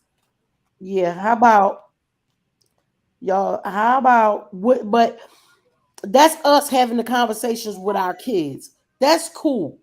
What are you going to do about this modern day Jim Crow bullshit? This shit is not funny. One day of suspension. No, they should have been expelled. What the hell is wrong with y'all? The reason why they continue to do shit like this is because there is no consequence for the shit that they do. That's why little motherfuckers like this grow up to be those overzealous ass, racist ass cops who kill black people for no goddamn reason. And cause insurrections at the White House. Right. Like this shit is ridiculous. There's no consequence. We seeing it with the kids and we seeing it with the adults. You do some racist ass, fucked up, hateful ass shit. You're not having no consequence. Suspended for a day. Now, wait a minute. Let me add this. Because since the whole idea of folks wanted to talk about not teaching CRT, which is not a curriculum in high school, and because you don't want white kids to feel uncomfortable. But y'all can reenact the slave auction. But you can reenact the motherfucking slave auction? And you know enough, motherfucker, to say you could be the slave master because you know how to handle them. Yeah. That was the quote. He was the slave master because he knew how to handle them. Well, see what it was. He probably come from a long line of good crackers that got people that know how to line you niggas up and make sure that you all get the scraps and everything. And he knows to put the light niggas like yourself, Nikki, in the house. And when you know what I'm saying, and he get, and he probably understood what it means to put the pickaninny on the back porch. You know what I'm saying? And he wanted all the big bucks out there carrying those bales of cotton out there, But in this case, they probably was cropping something. They probably was doing trees and paper. You know what I'm saying? It was for school. So, you niggas are a little sensitive. Y'all gonna have to stop acting like that, okay? Get on my nerves. All right. I'm just saying, I'm saying you niggas, you act like the young little redneck of fourth generation. You don't seem to understand that he only imitates his atmosphere. His granddaddy probably owned a few niggas. You know what I'm saying? You gotta understand that. What we say the other day, they only imitate their atmosphere. They probably don't have nothing. They probably don't have nothing in their house is black except the sole they shoe. Listen, and let me tell you something. They learning about racism, but they learning their side of it. Right. Exactly. You just don't want us to be able to make them uncomfortable. The fuck? Ain't that? But you can sell my kids in an auction. Exactly. You don't like niggas. That's North Carolina. Now, what parts and stuff? Because I'm gonna say, I haven't lived in North Carolina since 1991. That's when we was on Fort Bragg. I didn't experience no racism there, so I'm not really sure. But I know it's racist. I would have probably thought it would have came out of South Carolina before I thought it would have came out of North Carolina. But I guess I'm wrong. But I'm just saying, when you was there and you ordered asparagus, they say they were spears or stalks.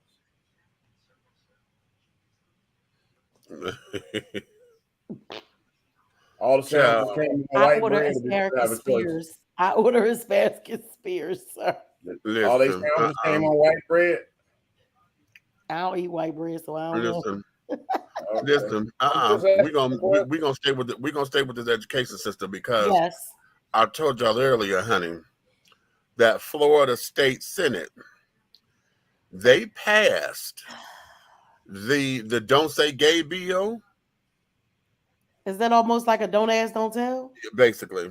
What the fuck? They passed it, and now all they need is to have the governor to sign it into law. He's already said he supported it. Let me read the article. Please, because So they're gonna have a celebration about this and have a gay old time? But don't say the word gay. Don't say the word gay. You can't say the word. Oh, wait. How does that go for like big boy pride?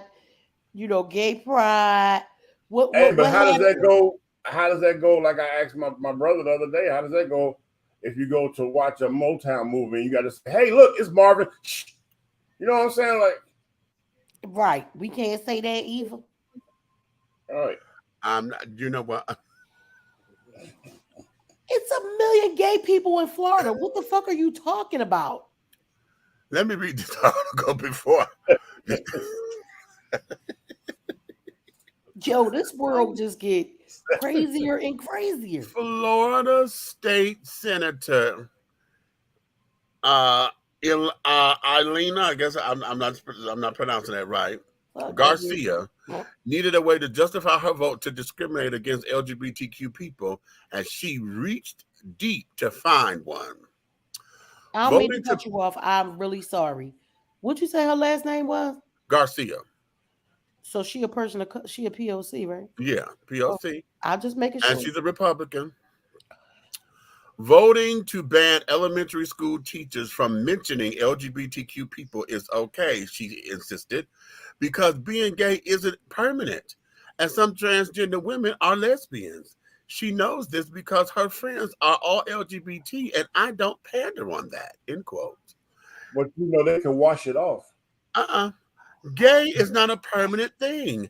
Yeah, LGBT is not a permanent thing, quote unquote, Garcia said as she launched into a 15-minute rant explaining why it was okay to target LGBTQ people. Quote, this isn't about targeting. This is perhaps about rerouting the responsibilities back to the parents. Now let's stop right there. What in the Twilight Zone is going to fuck on? Wait a minute, I got to stop right there because see, she did not classify to say what we're doing is rerouting this. She said this is perhaps, which means, bitch, y'all don't know what the fuck you're doing. But let me keep going with the article. One of Garcia's friends, whom she misgenders throughout the anecdote, is an older transgender woman. She told her colleagues, and she's a lesbian. Quote, a friend of mine went through the whole transition as an older man, 58 years old, became a woman, and guess what, she said? He still likes women. He went through the whole process, and we laughed together, and I say, well, why did you want to deal with the hormones? Why do you want to worry about the extensions and the hair and the boobs and the nails? And he loved it. So okay, did we have this talk? He was a woman inside, you dumb bitch. Wait. But okay. I'm sorry. Wait. So she keep going, quote, so he had a sexual experience, she added, and he realized that he continued to like women. Okay, now did we have this talk? Yeah. A person's did we have this talk? Identity, wait a minute, let me finish this. A person's gender identity and sexual orientation are completely different. Just because one transitions doesn't mean that their sexual orientation changes. You still like what you like. But Garcia wasn't done spouting off nonsense about transgender people. While gender affirmation surgery has been scientifically proven to reduce suicide ideation in transgender people, Garcia claimed it made it more likely instead. Quote, you know, a lot of people don't know that I think that the statistics are 4 out of 7 people who do the full transition end up committing suicide because it's tough, she claimed. What actually makes life tough for LGBT people are constantly having to hear straight and cisgender people debate their civil rights. Okay, that's the end of that article. Okay. But, girl. Hey, Ken, hold on. You can't even make this shit up. Like, girl. Ken. Hello? Did you hear that article? Did you hear that article? What article was this? The article is about okay. Somebody go get the boobs and the hair and the hormones and all that because they was your homie. They was born Terrell, right? And they grew up to be Tammy, but you know when they grew up to be Tammy, they feel like women. Okay. It's like one of your homies you ran the street with grew up to be a lesbian. Okay. Pascal said, why you call me with this? Because the whole thing is about these crazy people. He's an intellectual man. I know what I think about it. You know what I'm saying? And Meeks knows what I think about it. But yeah, but the whole thing, like what the lady don't get is it's not the first thing they go to is always the sexual part of it. If you feel like you are a man trapped in a woman's body or a woman trapped in a man's body, that's what you're transitioning from. It's not about the sex. And that's where they keep on messing it up. Hold on. Let's press pause right here because this is what we got to do. We got to put this back topical. Okay, we got to make this back topical because see, what the hell this bitch just did? Thank you. Is exactly what everybody is going to do with this thing. Yep. Because you say that this bill is supposed to put the rights back into the parents' hands as far as the education system is concerned, it was an unnecessary bill because parents already have the right to deal with their curriculum. Here's what this is. You just went on this fucking rant that had nothing to do with why this motherfucking bill is a bill. You sit up here trying to explain transgenderism that you know nothing about. That you don't know nothing about. And you showed it by saying, well, hell, it ain't permanent, it ain't this. Oh, yeah, how you tell somebody it ain't permanent? What do you bitch, you don't even know what the fuck it is. And all of that, and you did this on the floor, trying to argue why you voted for this bill, says that this bill is automatically laced in anti-LGBT, listen, anti-alphabet. Right. You gotta, because Nikki, you got the white bar soap, the straight soap. That's how you wash it off. Oh, the ivory? No, you wash the gay off with straight soap. Oh, that's what I'm saying. The ivory soap. Remember the white one? Yeah, that's straight soap. There's no. That's how you wash it off. Yeah, that's how you wash gay off. Meech, that's how it come off. No. It's only temporary. You got to get the other one. You got to get the lava soap that had the pumice stone in it. That white. That one. Because it say lava. It was a soap for men. I remember that soap. Yeah. Because it was for like the hard working men, right? Yeah. Be able to get the grease and everything off when they come home. You want to scratch yourself into masculinity. Mm-hmm. Make you rough. Remember back in the day, Red, how Grandmaster Flash used to say, rough. What the hell is wrong with that lady? It's not permanent. Meech, it ain't permanent. That's the kid. They said it ain't permanent. They calling you, They calling you. Meech, it ain't permanent. That's what they said. Gay is not permanent. Watch it off. Man, that's a choice. Stop, Water. Somebody trying to be slick with it. Not the lie soap. They got a lie soap. That's a lie.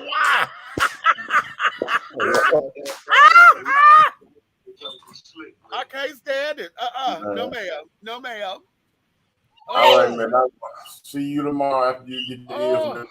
Okay, so that's all. Good night, Pastor. My God, today. Oh, he's gonna go to bed. We're gonna go to the next door. I know the one he wanted to hear too. Wait, she said no. You got to get the lie soap because it's a lie. Jesus. This bitch said it ain't permanent. And all of that, that's what that entire article was about. And it had nothing to do with this motherfucking bill. Nothing. And the only thing she said was that perhaps it is to redirect parents. The thing is, it starts at home anyway. So all you guys are doing is the same thing I said before. Hold on, Ray. Hold on, because I gotta say this. Make sure you go back to the start at home. Go ahead. Go ahead. Keep going. Shut up. I was getting ready to say no. Kids who are not comfortable with maybe struggling with their sexuality, this bill and stuff is taking the thing away from school for them to be able to go to a safe place and have a place to talk about their feelings and what they might be going through. Because it's not that kids young don't have those feelings. They do.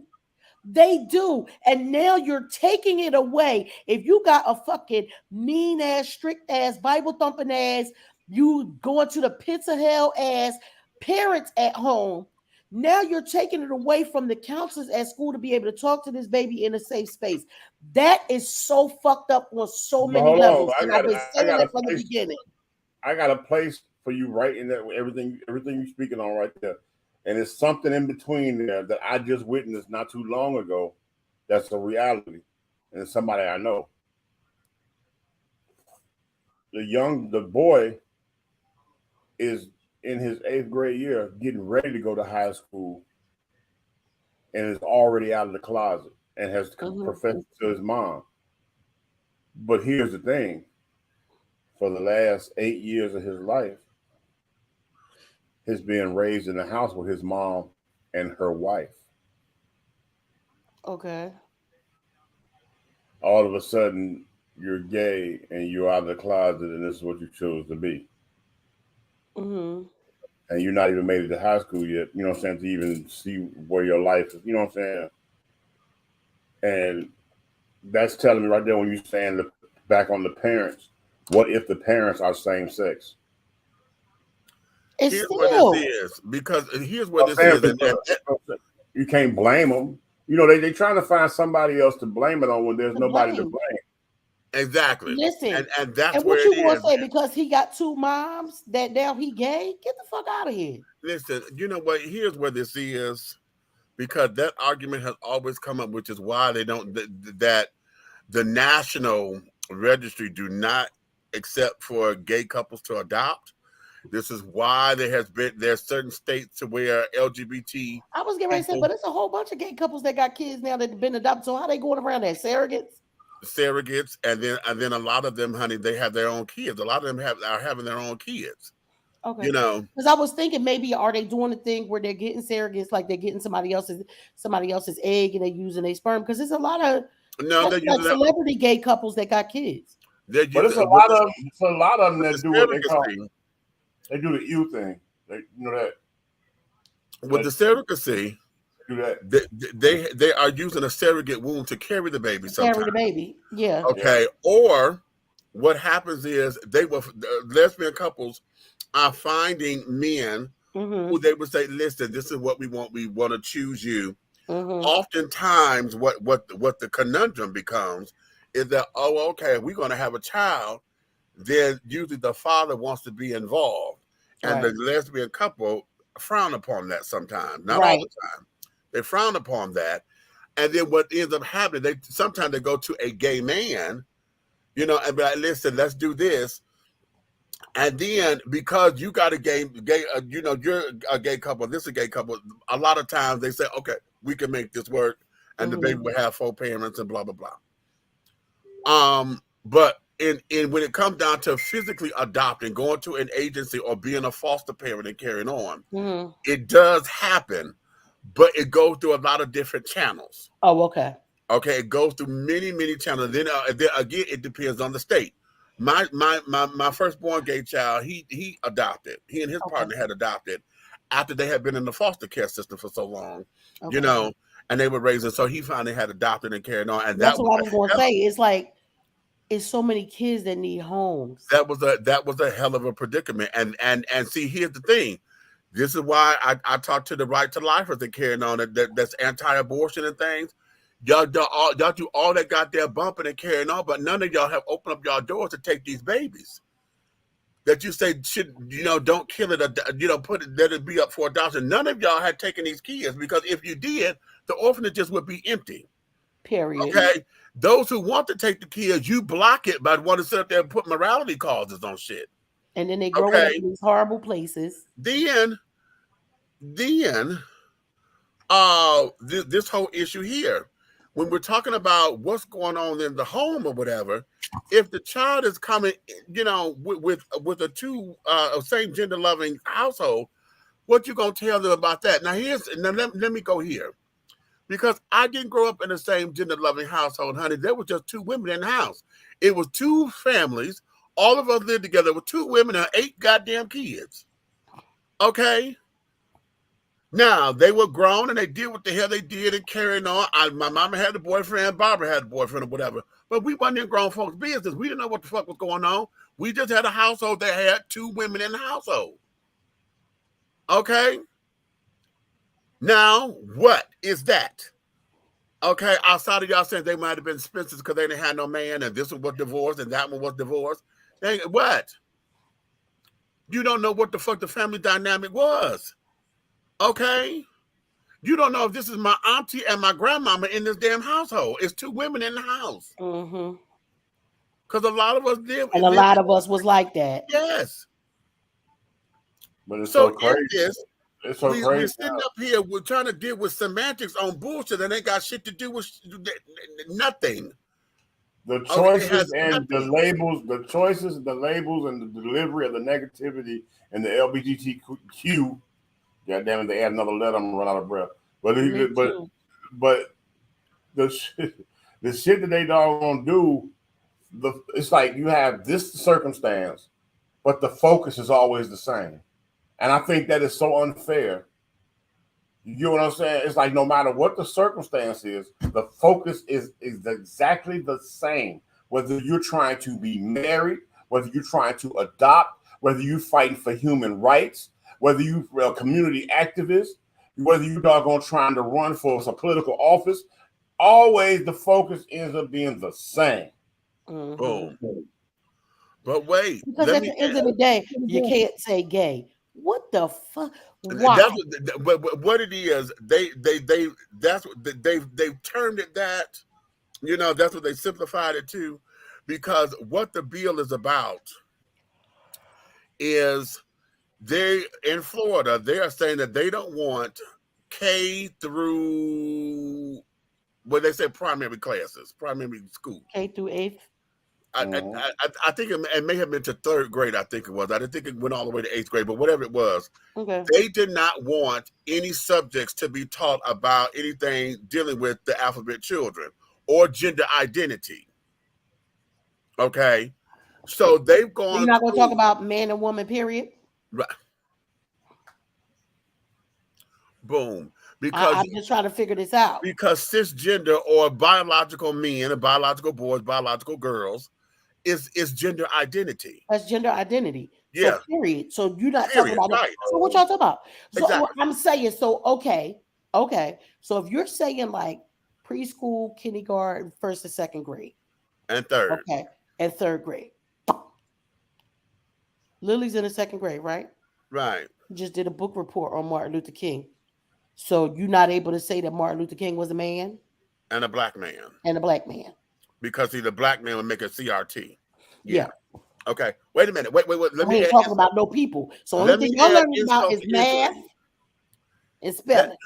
Let me add insult to injury. Because like I told y'all, Florida State Senate just passed it. They waiting on the governor to sign this. And the governor already said that they. And the governor has already said he supports it, right? So all he got to they waiting on him to sign it. Well, goddamn it. This is dated for when? Please give me the date. March 11th, 2022 at 10:47 Eastern Standard Time. Outcry as Georgia lawmakers aim to pass a Florida-style Don't Say Gay bill. Georgia lawmakers are trying to pass a bill that will ban discussions of gender identity and sexual orientation in private schools, introducing the measure the same day the Florida State Senate passed its so-called Don't Say Gay bill. Under Georgia's new bill, the Common Humanity in Private Education Act, no private school classroom will be able to promote, compel, or encourage classroom discussion. No, just only for private school? That's the difference in theirs. Now that's the difference. That's the difference in theirs. Because you choosing to send your kids to those schools. So okay. That's private, you and your household. Wait a minute. Promote, compel, or encourage classroom discussion of sexual orientation or gender identity in primary grade levels or in a manner that is not appropriate for the age and development stage of the student, end quote, reported NBC. Proponents of this measure say that it promotes parental rights and inclusion in their children's education. But alphabet children advocates argue that the bill is another example of attacks on alphabet use happening nationwide. Quote, We know it's not about parental rights, said Jeff Graham, the executive director of the LGBTQ advocacy group Georgia Equality, to NBC. It really is about restricting the activities, participation, and learning of children in school, end quote. Compared to Florida's bill, Georgia's measure focuses exclusively on private schools, though critics of the measure have argued that the bill's wording could also include all publicly funded programs. Wait. Slip that in there. While the bill has little chance of passing soon, given how late it was introduced into Georgia's legislative session, opponents of the bill worried that its introduction now could energize Republicans ahead of election in the fall. Current discussions of the bill could also set a stage for more serious consideration next year. In addition to Florida and Georgia, several other states have introduced or passed bills in recent months marginalizing LGBTQ plus people. The Iowa governor, Kim Reynolds, signed a bill last Thursday that bans trans girls and women from participating in high school and college athletics, despite arguments that the bill was discriminatory and targeted non-existing problems. In Tennessee, Republicans advanced legislation on Tuesday that would ban public schools from using textbooks that promote, normalize, support, or address LGBT issues or lifestyles, end quote, in K-12 classrooms, reported the Associated Press. Kansas Republicans introduced a bill last month that would make it a Class B misdemeanor to teach classroom materials on, quote, homosexuality, changing the state's current obscenity laws. They made it up. It's obscene, reports NBC. Outside of anti-LGBTQ plus laws targeting school activities, several states have introduced marginalizing laws or directives that prosecute outside of the classroom. In Texas, a Republican governor, Greg Abbott, instructed the state's child protective services to investigate any parents providing their children with gender-affirming care, accusing them of abuse. That's what. Oh, so if you love your gay child, now you're abusing them. Now you're abusing them. Tennessee, Lord, Keisha and Cole, I'm going to jail.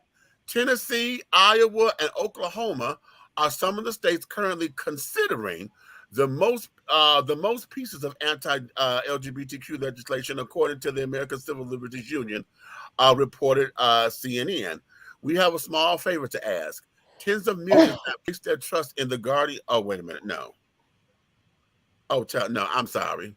That there was a public service announcement for the Guardian. They want you to this comes from the Guardian. And that there was to ask for support, send them $1 so they could keep everything going. But that's the end of that. So now, I'm going to jail because I love my gay child. Okay. So now this is where we are. Oh, I like that, Nadine. Hold on. She said, what? Federal education money should be withheld from these schools. Yep. How about that? Because see, here's where it is.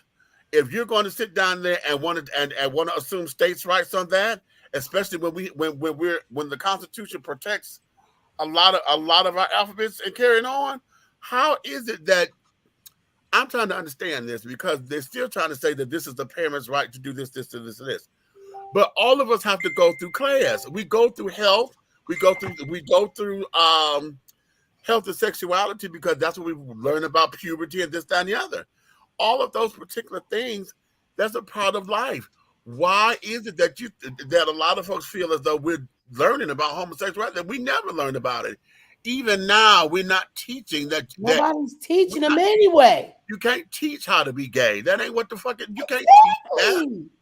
You can teach anatomy. You can teach it. Y'all getting on my nerves. Y'all giving me a whole fucking headache. What is wrong with y'all? Y'all ain't got shit. You ain't got shit else better to do. Hey, nobody want to hear that from your straight ass. Listen. First of all, I need to be scared because I could get locked up for loving my gay ass kids. Well, no, you here in Georgia, honey. That was all the straights. You straight. You the straights. I'm the straights. Oh yeah, the gays. Because Keisha call them. Keisha say the gays. Y'all, please understand, my daughter is gay as hell. The straight, But honey. when people always trying to act crazy, she said, "Oh, you think the gays don't do that?" Because my mother tried. She wanted a purse, and my mother said, "You carry a purse?" She said, "Yes, Grandma. The gays carry a purse." Okay. So yeah, the gays. We're the straights, and they're the gays. Well, They're the gays. What about? Remember, I said I wanted to do that thing straight, gay, and greedy. yeah. Okay. Wait a minute. Let me go to these comments because these kids are blowing up. Yes, come on, y'all. What y'all talking about? Because this shit is just comments. That's what Anderson Cooper did. Okay. Oh yeah, they adopted, so right? illogical, right? Come on. But nobody really fuck with households like that because it won't be nobody damn business. I grew up around situations like that. Okay. Okay, yeah, 3rd grade. Okay. Basically, we're going back to Dick, Jane, Sally, and Spot. Especially Dick. Dick and Jane, honey. Dick and Jane, honey. The thought is to leave it up to each parent to determine whether or not to educate their children about these things. And that's a smoke screen. That ain't no goddamn thought. That's what they want to push. To say it's the damn thought. That ain't what this is. Right. What this is, wait a minute, I'm gonna solo my damn self because see, now y'all need to hear me. What the fuck this is that now that the alphabet children have gained their equity and the trans community is gaining equity, the straight children don't want to deal with it. The conservative folks don't want to deal with it. There is nothing there that says that, but I'm gonna tell you what. If you don't want to deal with it, then bitch, give me back all of my fabulousness, honey. Let me take care of all of my rainbows, all of the shit that done made this country work. Give me back James Baldwin. Give me back the Black Renaissance. Okay? Give me back Barbara Jordan. Give me back Shirley Chisholm. Okay? Give me back everybody. Audre Lorde, honey. Give me back Audre Lorde. Okay? They got their cup. Now we want to go white children, honey. Give me back Harvey Milk. Give me back Christine Jorgensen. Okay? If you don't want it, if you don't fucking want it, how fucking dare you? The contribution that I'm a human being, I breathe the same goddamn air, damn it. Everything that we do here, because you sit up there, don't like it or don't understand how the fuck it goes, you ain't supposed to because it ain't your walk. If you stop trying to worry about what goes on in my damn bedroom and worry about yours, you understand? Worry about how your dick or your pussy or them titties or whatever, how wrinkled it is. Worry about how yours is going to operate. Worry about your goddamn kids who stuck out here on opioids and you tell me I'm not supposed to have any. You worry about your motherfucking family, honey. When you sit up there, got this goddamn Jeffrey Dahmer who was afraid to say that he was gay, sit there killing gay folks and eating them to consume them because y'all say that this shit was an abomination and throwing religion and carrying up. No, you deal with that.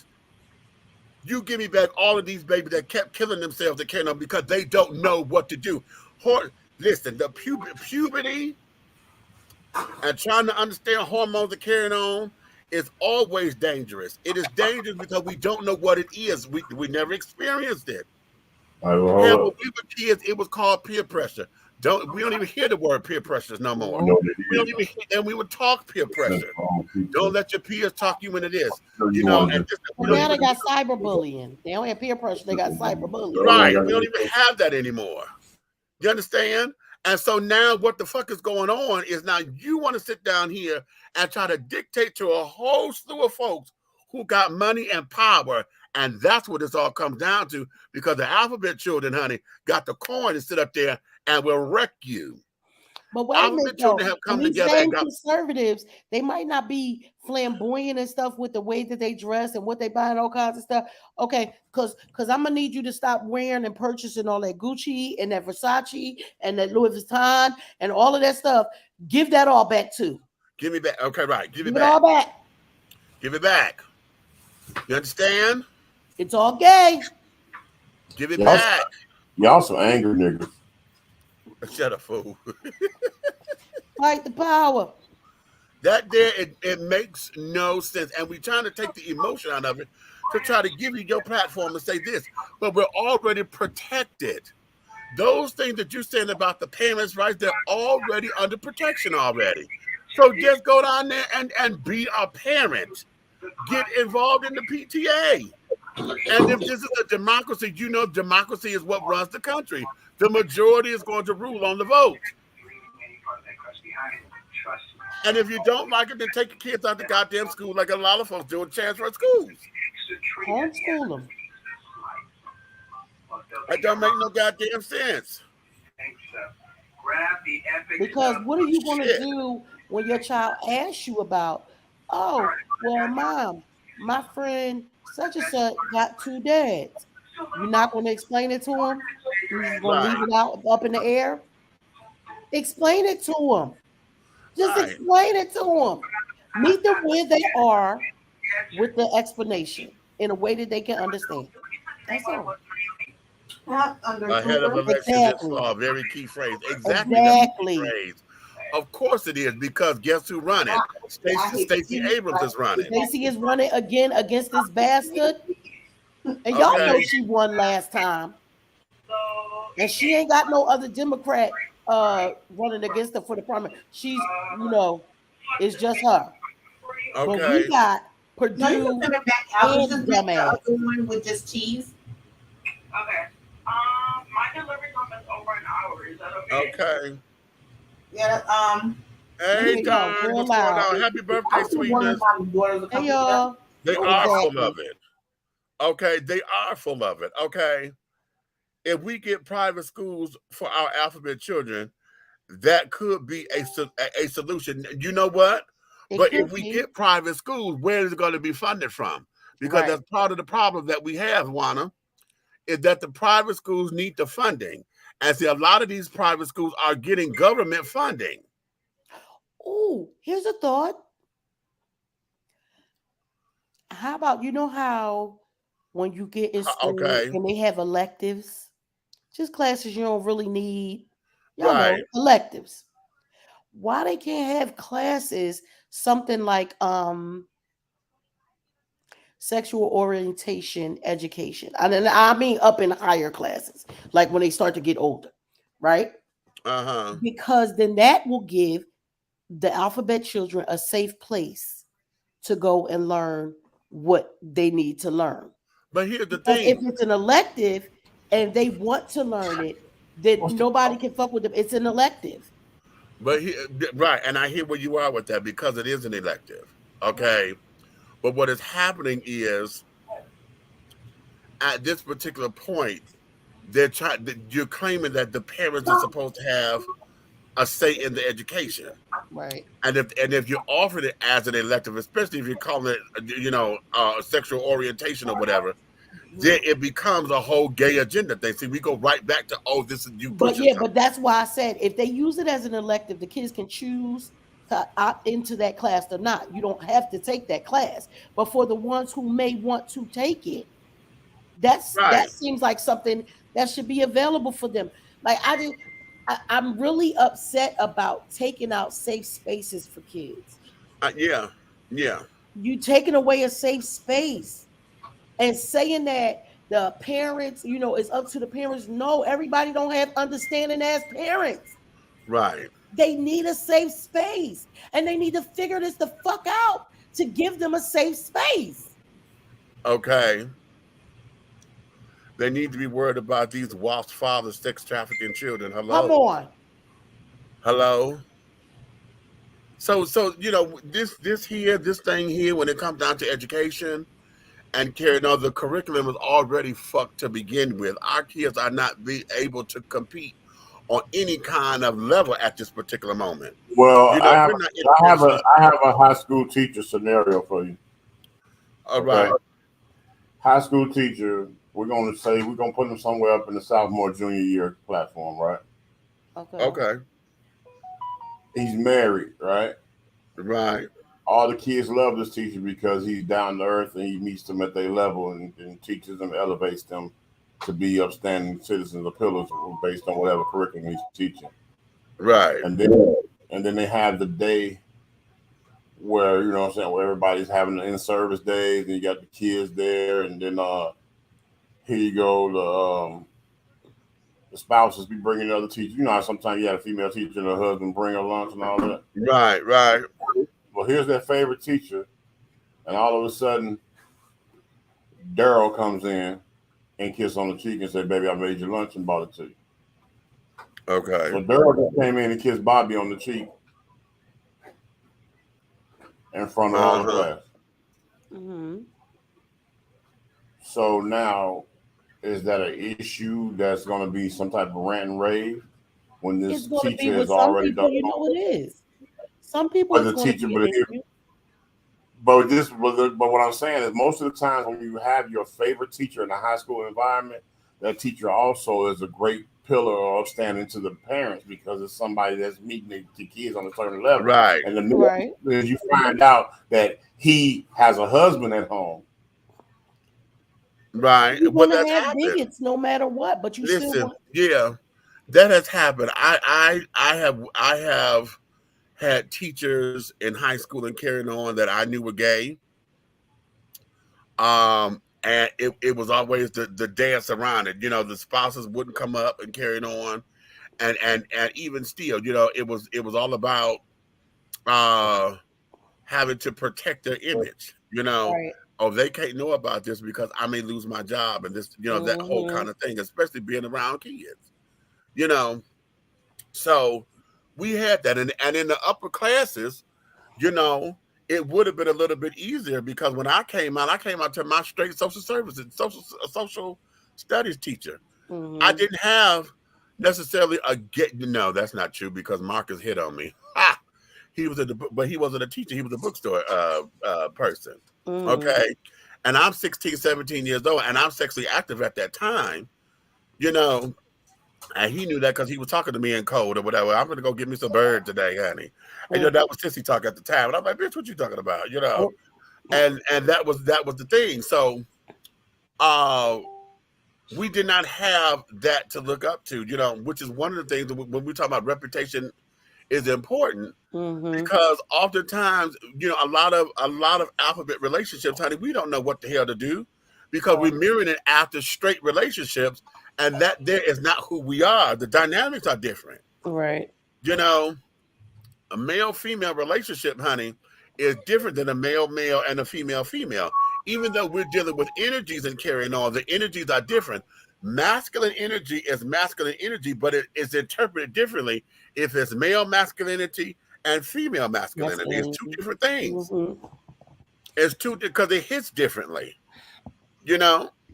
And hell, I tell folks all the time, it wasn't my daddy who taught me about how to change the oil in the car or how to put oil in my car. It was my mama. That was masculine energy, but it came from my mother. From your mother. My mama popped the hood. Right. I said, this is your spark plugs. This is this. My mama did. It wasn't my daddy. My mother taught my brother how to throw a football. Okay. So yeah, the masculine energy is there, but it hits differently coming from a female's perspective of masculine energy. It hits differently. Right. You know.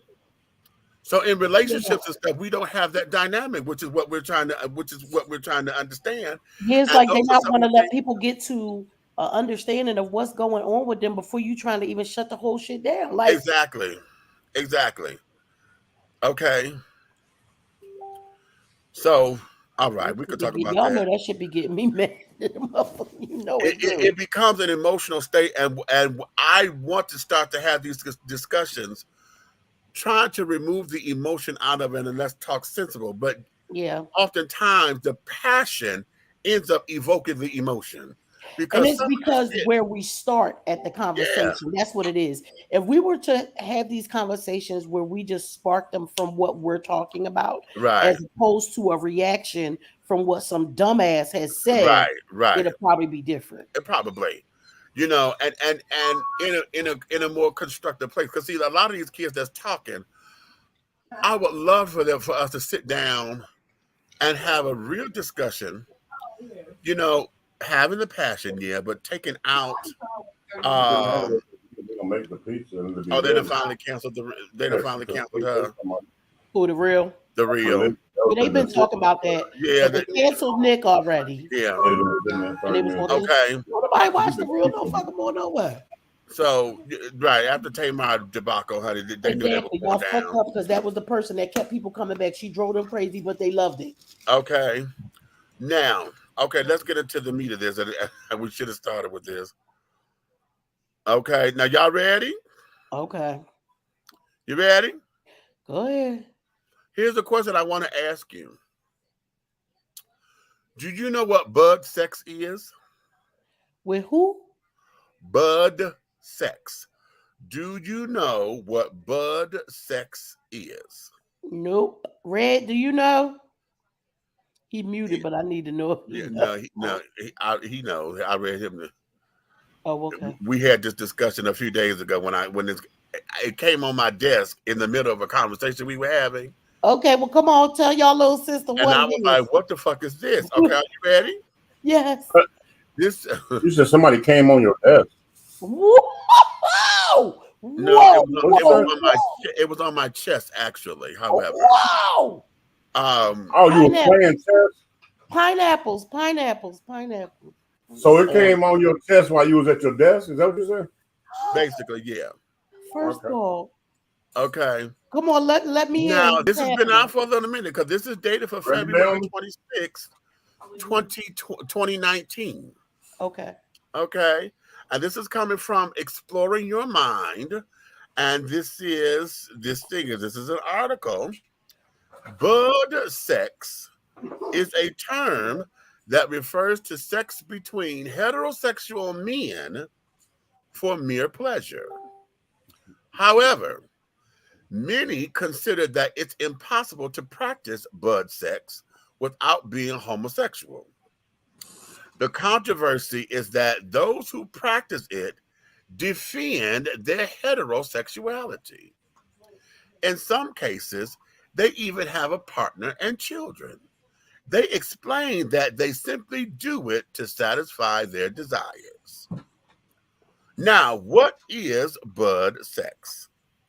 The phenomenon of bud sex came to light as a result of a study by sociologist Tony Silva from Northwestern University. Okay? He analyzed this practice among white males from rural populations. From their testimonies, Silva was able to establish some characteristics of bud sex. Likewise, he also was able to discover what it meant to be the participants. Tony Silva explained that his goal was to study bud sex and relate it to multiple factors that affect sexual identities, such as culture, social context, place, historical moment, and personal interpretations. Now, according to the data he obtained, the participants selected their partners based on masculinity, race, and sexual identity. This means that many of these men choose other masculine men of their race who are heterosexual or secretly bisexual.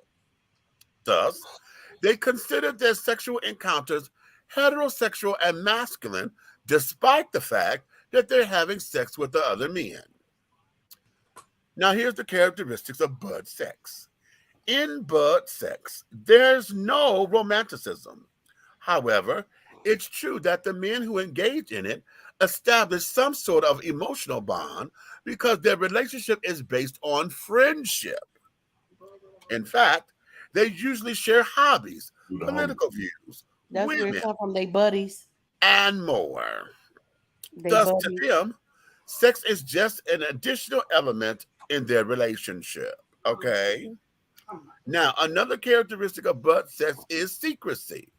Most of these study participants acknowledged that they needed to keep what they did a secret. Most men who practice bud sex are heterosexual white men over 50 and married with children.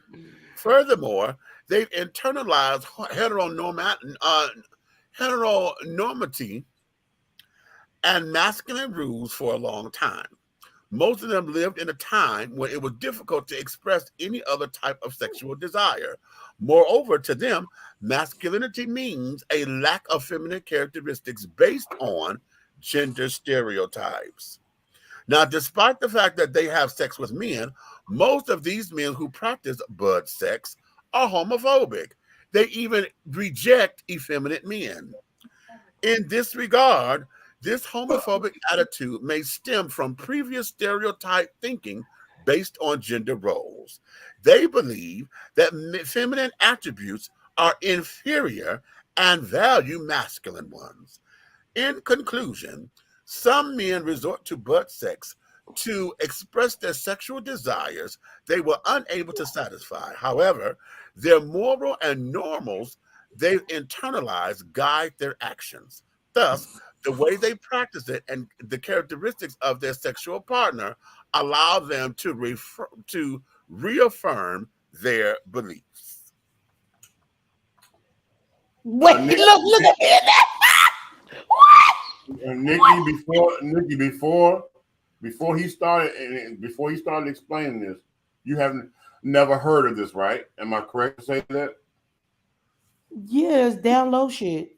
No, you never heard of this. Okay? Oh, the term. I know what you heard of. We all heard of that. I'm saying okay, yeah, never heard the term.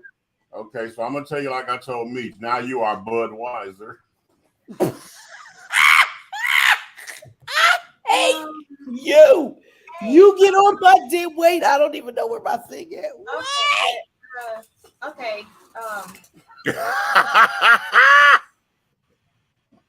Get your husband, please. Can you get that man? So we're doing bros over hoes, huh? Is that what we're doing? Do the homie. Do the homie. So the thing is, it just sounds like y'all want to download. What are you talking about? That's what I'm saying. Like, you're not. Are you? So basically, down low men are homosexual or bisexual. If you are keeping this a secret, that means that you are what? So ain't no secret. If you in the closet, you want to download. Are you like okay? So bro, like whatever they're talking about, are you like physically having sex with your best friend or no? In some regards. Basically. In some regards. Then you're bisexual. Just let it get you bisexual. Here's where this is. Now, if you use the word like bud is also marijuana, right? So right, that's what I thought we was about to have. Listen, right, when he said bud sex, I swear to God, I thought it was going to have something to do with me. I'm not lying. So we got to pay attention when I'm surrounded. So when another man next to you see another man and he said, "Yo, let me hit that bud," you got to make sure you do it. Right. But no, he got a point though, Meech. Yeah, it might be a new code. We might not know about the code. It might be a new code. Listen, you know what? Here's what this is for me, and I am one who advocates of learning. Y'all heard me say this before about the spectrum of sexuality. Well, this go ahead and preach on this meat spectacle. This particular term is very troublesome, and the reason why it's troublesome is because I'm gonna do it like this. Because see, DL was a black thing. Yeah, okay. That's what I'm saying. This is all this is, but over there for them. Being on the DL was a black thing that got demonized, and then in its demonization, it also spun off as a separate culture because then everything had a DL component, and it became popular to be DL and carrying on. In fact, it became so popular to be DL to where motherfuckers didn't even know what DL meant because you telling everybody, "Oh, I'm DL, bitch." That ain't DL if you announcing it, fool. Okay. Like another way to put a pretty bow on it because they white. An acronym for what? Ain't no acronym. No, I'm saying bud is on the article. Is it an acronym or just no? That's what I said. Was it short for buddy? Like buddy sex? Yeah, I'm assuming that's what it sounds like to me. But this is the thing. You putting a pretty ass bow on it now because it's white people over 50, and conservative asses. Because now, but you still get to be homophobic. You're fucking a man, but you still get to be homophobic. I just didn't understand. That's something your wife gonna walk in one day with your neighbor and y'all are bud loving all day. So they need to cut the madness and cut it out. you're down low, you're bisexual, whatever you want to call it, because you're whole. Isn't that like being a little bit pregnant? Yup, Jan, yup, you just a little bit gay. You got a whole family at home. So pretty much this is Billy Bob underhandedly getting dick like Bud. Like, Yeah. So we're gonna say they say in the rural areas, why don't they just stick with the animals? right, it's a rural area, so it's like, hey, honey, I'm finna go down to the Piggly Wiggly and pick up some bud. Right. Look, bud sex What is white exactly are you Republican talking about? Congress sex. Now there you go. But they say they from the rural areas, so you know. That's some rich snooty people with their nonsense.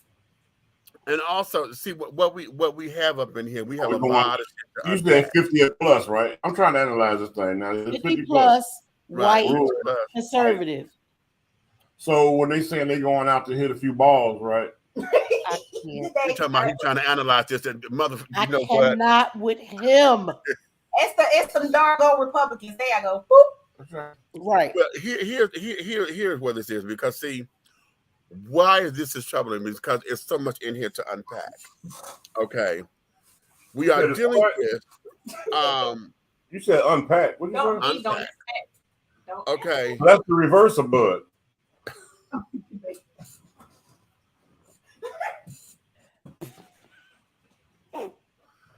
Get your husband. Okay. Okay, so now we have a number of things up in here that they're saying that's in this study that just pisses me off. Okay, because number one, you're dealing with internalized homophobia. Right. Because now you're so secret to where you can't admit it to yourself that this is what you're doing. You're lying to yourself because you're sleeping with a man, but you're still saying that this is heterosexual sex, even though you're just a man. How? Okay. And then if it's just this, then why you can't share it? Okay. There ain't nothing wrong with it. Right. My grandma said, "Don't do nothing you can't be proud of. If you ain't proud of it, why you doing it?" You also say that according to this particular study, that everybody who's participating in this, honey, they have a thing against effeminate men. Mm-hmm. Okay, so now we not only is it homophobia, but we also have possible gay bashing and carrying on because you have this thing against it. Okay, mm-hmm. Now, I'm saying that there is just that's just a correlation. I'm not saying that's what they said because I'm correlating that because it's a possibility. Well, that's what it sounds like, though. That's what it implies. Possible them Aryan Nation type bald head, skinhead type. And there you have it. Yup. There you have it. They probably doing their thing, and then they want to go out and beat up a real homosexual. And there you have it. And there you have it. Because you're mad at yourself. There you have it. Okay, a lot of that comes in because see, here's the thing, and I've had this particularly in the S&M community, because you will find this, that there's a lot of folks who are in the Aryan Nation and carrying on, or formerly of it and carrying on, to where they like to have race play. Yeah, I heard about that. That's some... And race play, honey, can be a little bit that way. And I've seen it on both sides, and I don't get it. I don't understand it when black folks want to. Yeah, like I can't and play that kind of race game. I do understand it from the other side, where the black man is the dominant and made the white man the submissive and this, that, and the other in that race play and carrying on because of the fantasy of it and the power and the control. But race play can be very, very, very addictive. And it's one of those specialty things to where not everybody's into that. But those who are, they play hard. Okay, they play hard.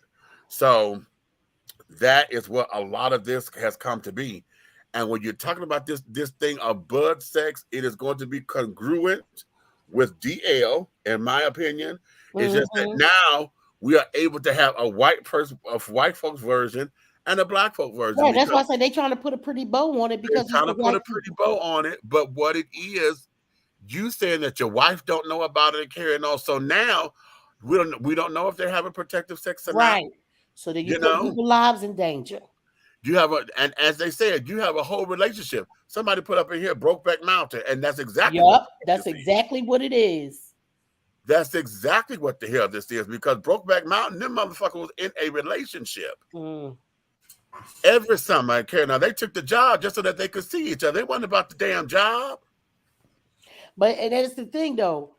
You're doing this often, but you saying it's not a relationship. Y'all just cool, y'all homies. Well, in a heterosexual relationship, you ain't cool with your partner. Like me and my husband, we was cool. We buddies too. Right. And we still fucking. Right. What are you talking about? But see, a lot of that mentality, because there's gay men, honey, who don't, the masculine gay men, they don't like to use the word gay. They don't even like to, I fuck around, or I do my thing. So because of the stigma of it has been so demeaning. I saw an interview 5 years ago. And it was a guy, you know what I'm saying, he had his whole two pockets thing going, right? And he swore up and down he wasn't gay, but he talked about how he like to top these films. Like the film. Girl. Mook said, "What did I just walk into?" You know what I'm saying? He like to top. He like to top these films. You know what I'm saying? Yeah. Men, but he say because he hitting them and they got doggone giving him hair and all that. I heard that. Gay, right?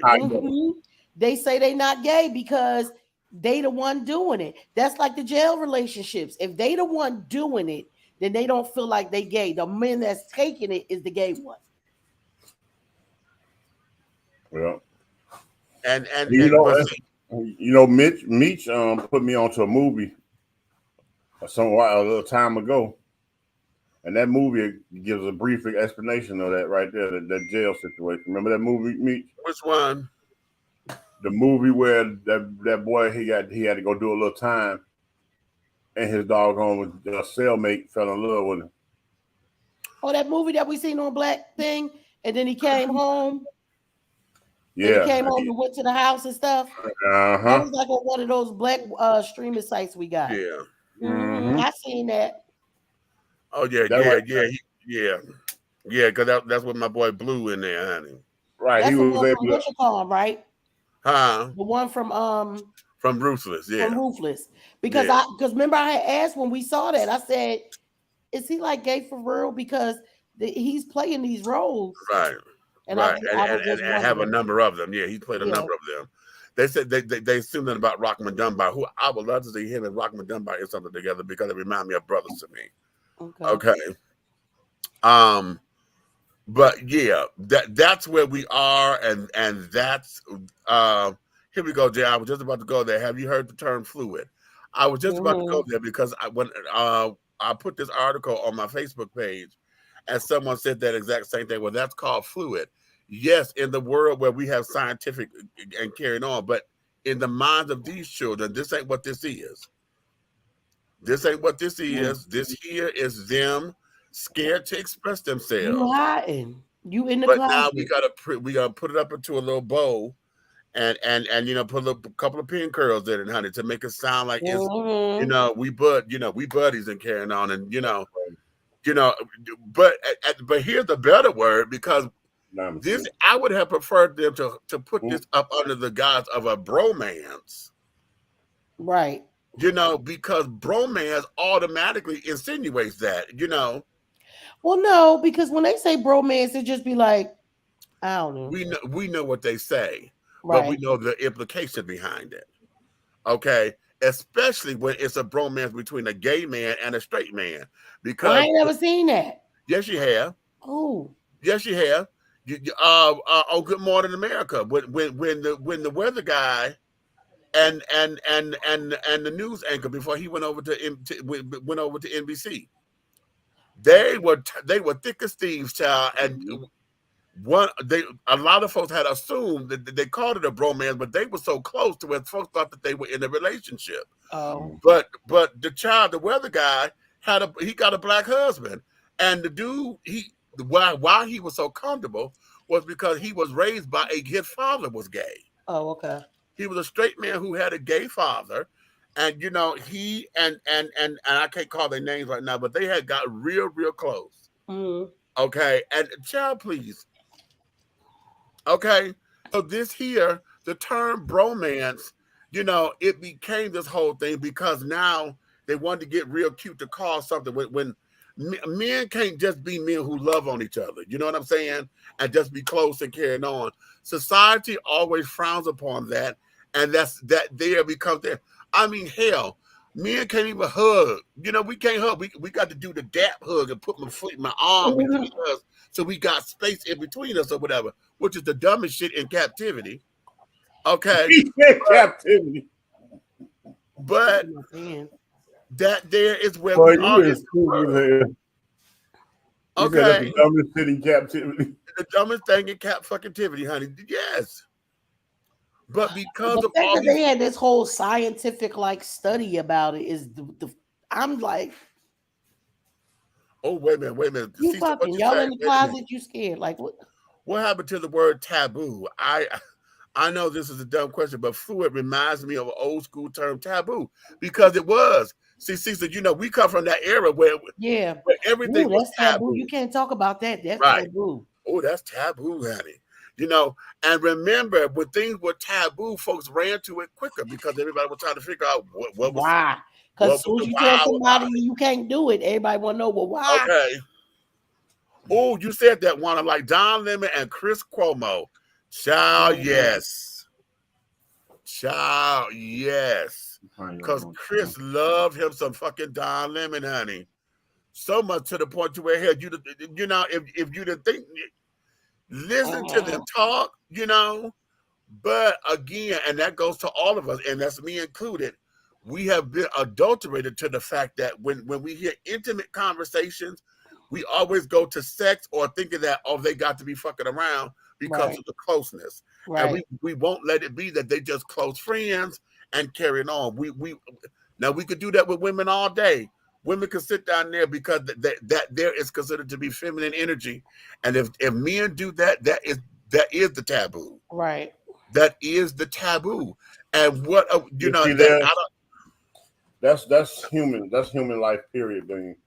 There's a lot of things like two women, like you just made it clear. Two women can be like, you know, like they out shopping and they can be like, girl, them jeans right there make your ass look good. You know what I'm saying? I'll be like, bitch, do my ass sit up in these. Right, you know what I'm saying? Boom, when you turn around and like bitch, you know what I'm saying? Like this bra show enough cleavage, boom, boom, boom. And like and she and the one other woman will be like, oh girl, you sexy, you look hot as fuck in that. Where you out when they out shopping for clothes and getting the doggone jean outfits and the J's and all that. Yeah, because we were saying in the heartbeat, bitch, the girls are out. But you ain't never heard no nigga like, yo, bro, them jeans fitting just right. What? Right. Right. Yeah, okay. And you know what? I love the way when Meech gives a man a compliment because he says that he still gives him the compliment, but in a way where nobody's getting offended. And he'll walk up and say, player, you wearing that. You seen him do it there, you go. He'd be like, hey, player, you wearing that. You wear right. Okay. But that's that masculine line, Nikki. That's that masculine line where you like, okay, let's say, okay, we're in the South and you see these niggas down, they kind of cuckoo, but you know, you see them and you say, yo, player, you wearing that right there, you know what I'm saying? Like, yo, oh, that shoe game fire. Right. You know what I'm saying? Like that. But then when you in a community of fashionness, like when you in New York areas and all that, then the words change. You could be like, brother, them pieces are doggone what's hot. Right. Or them pieces are now. Right. Right. You know what I'm saying? But you can never say, oh, I like that jacket, the way the shoulders, the broad shoulders and everything, that's sexy. You can never say that to no nigga. Yeah, you get when you go to the sexy part. Now I've done that. But I've done I just did that last night at the game. I was getting ready to say Meech did it last night. I just did it last night at the game. Oh no. But how I did it was the police officer. I can't call his damn name right now. I don't. Yeah, that beard. His skin. You know the dark skin, little short dark skin one. The one that I do sometimes I used to put him in Tracy. He all white right here, just silver, right? The full Van Dyke, you know, mustache go. That motherfucker. I said, nigga. I said, listen. I said, this is working. Okay. I said, all this. I said, this is working. I said, you tell your wife, damn it, that's working. I said, you need to keep that because you rocking that. Look, when we broke by, I said, damn, I wish he was a little bit taller. Look, I started to start singing the song. Red. But see, you see what you said? You still didn't say it was sexy. Not to him, but I've done it before. But I have to pick and choose that. Yeah, because you know, yeah. But to your point, to both of y'all's point, it is. You can't just say it the way that we say it, and somebody, not most men, will get offended. They're going to get offended, and that's so messed up. I mean, like how many? Okay, a female can be. How about this, Beach? Here's a female. They shopping, right? Right. She get the new jeans. You know how the women had the fitted jeans where they be like low waist or whatever. And she buttoned the top up and she like, bitch, help me out. And bitch zip her pants up. Right. That ain't happening on Niggerville. Not in straight world, no. Yeah. Not in straight world. That's what I'm saying. It's like you could be. Now to the contrary to that. But the minute somebody see that, it's like you're saying, you got one straight guy, one gay guy, they good friends, and here it is. Say like you're trying on a shoe. Something as simple as, like, damn it, I'm trying to get my foot in the shoe, and the gay guy lean down and you hold his shoulder while he help you doggone tighten the shoe up, right? Right. Oh yeah, then somebody gonna act like the world. Somebody gonna be like, what the hell kind of, you know what I'm saying? Right, and yes, because I've been in, well, you and I have been in that situation. It's something what, you know, where it was always something. But you know, if you was in the shoe store and the shoe salesman happened to be a man, he can't do it either. Like, come on. That is the movie right there, darling. Making Love. Mm-hmm. That is the movie. I would love for them to remake that now that we can sit there do a little bit more with the cameras, honey. But oh Lord. And I would love to see them make a black version of that. I would love to see them make a black version of that because would open that up. Making Love was with Kate Jackson and Mark Hamill. I mean, not Mark Hamill. I was going to say the ice skater. No. Wait a minute. What's his name, Jan? Help me out. I'm looking right at him. Harry Hamlin. That's it. Harry Hamlin. And I remember a long time ago because he said doing that movie, he said, oh, for a minute, I was very confused. Which means he was fucking me in for a minute. You know what? You know me. Did you see this? Hold on, Nikki. I think I can't remember what I was watching. But it was a parody or it was on show where the guy came in, correct? You can follow me on this. The guy came in, his boy cooked, and whatever he was cooking, he was famous for was, you know, like everybody was like, you know, that's the fine stuff he cooked. Right. And when it was about done, and he was like, oh, it's almost ready. He said, oh, yeah, I'm ready. Y'all gonna throw down. And he was like, oh, you want to taste it like that? So, you know what I'm saying? He was thinking, when he said, yeah, he said, looking at all the food. He said, yeah. And when he turned back around, his nigga damn had the food on a spoon like this to feed him. Right. Yeah. That's a problem. Yeah. Oh. Yeah. That's a problem right there. But and it is. But here, I guess I have to see again, picking and choosing who's in my circles because I've done that, you know.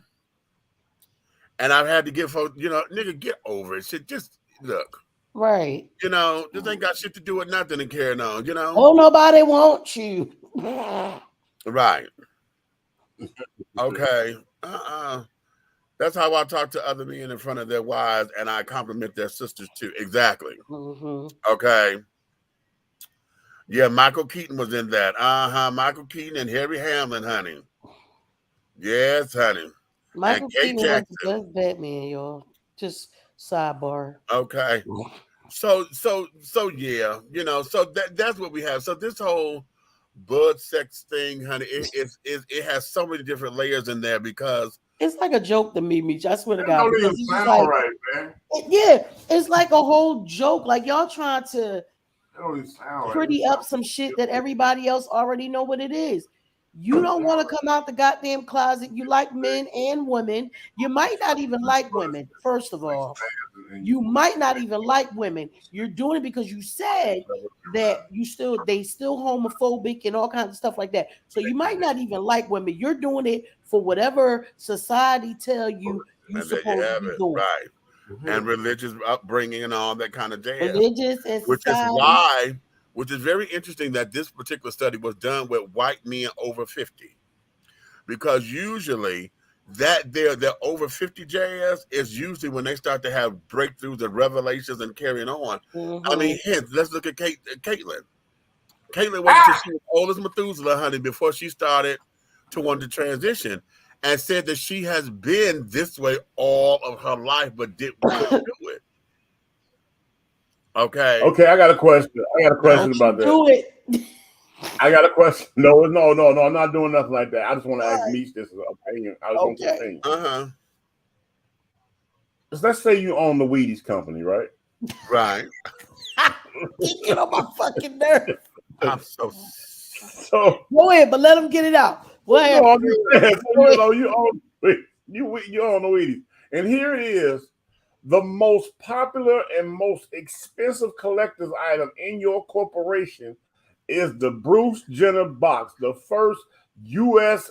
Olympic champion to be on there. And Wheaties box. Now he can't. Didn't that some type of misrepresentation for your corporation or the devaluing? Whoever owned it seemed like they can sue because that box probably was worth $1 million if you had a collector's item, and now it's probably worth $30. No, it's not. It's going to be worth even more It's going to be worth more.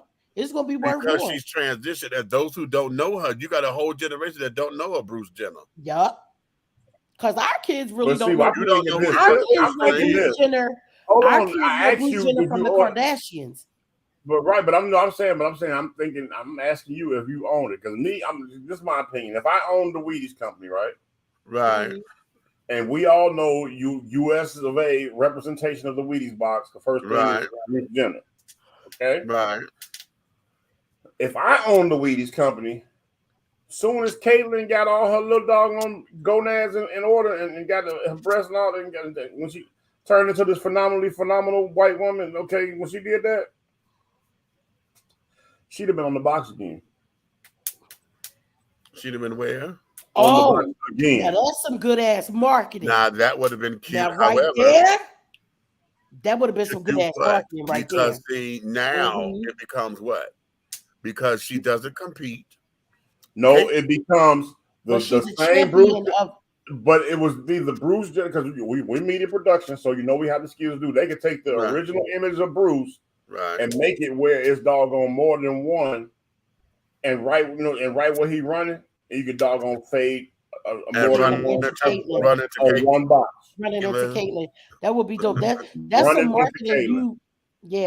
That's some amazing marketing. No. But remember, Wheaties was the cereal of champions. But that was a collective. Right. You know what? Okay. But no. Nicky is a champion. This nigga's a champion because he. That's what I'm saying. That's exactly what I'm saying. So now he was that champion, and now Caitlyn is this champion because Caitlyn has taken on. Even though I'm like, okay, Caitlyn, you ain't the first one, but whatever. But in their world, Caitlyn is a champion in this sector. So yes, it would be appropriate to put Caitlyn on the Wheaties box. It would be a damn good money maker. I'm still not eating that nasty shit. Pissed at it, but okay. They gave that bitch Woman of the Year and she wasn't I'm still a whole year. How? But that's what I'm saying, because Bruce Jenner held such a high precedence as far as representation of the United States sports thing. I just feel like you could have put them on there and you could have called them Sweeties. I mean, you could have done anything like that. Just one box. Well, the shit still nasty. It was nasty then, it's nasty now, but it's a great marketing. It would have been phenomenal. But it would have been a collector thing. People who don't even broke the doors. They would have broke the doors down to the grocery store. They would have. But here's where it is. They still can, but they need to do that for a pride issue. And I was very upset with Miss Caitlin because when she came out against transgender sports, you know, I was like, no, I don't believe that should happen. And I'm like, okay, wait a minute, girl, because that's not what you said during your acceptance speech about hoping that folks will accept transgender athletes. But now, who else could be better than to start a transgender league of sports? Yeah, we talked about that before. You, as a motherfucking former decathlon who has transitioned. You already know what the world is, so start the damn league. Now that box then becomes all of that what you just said. Right.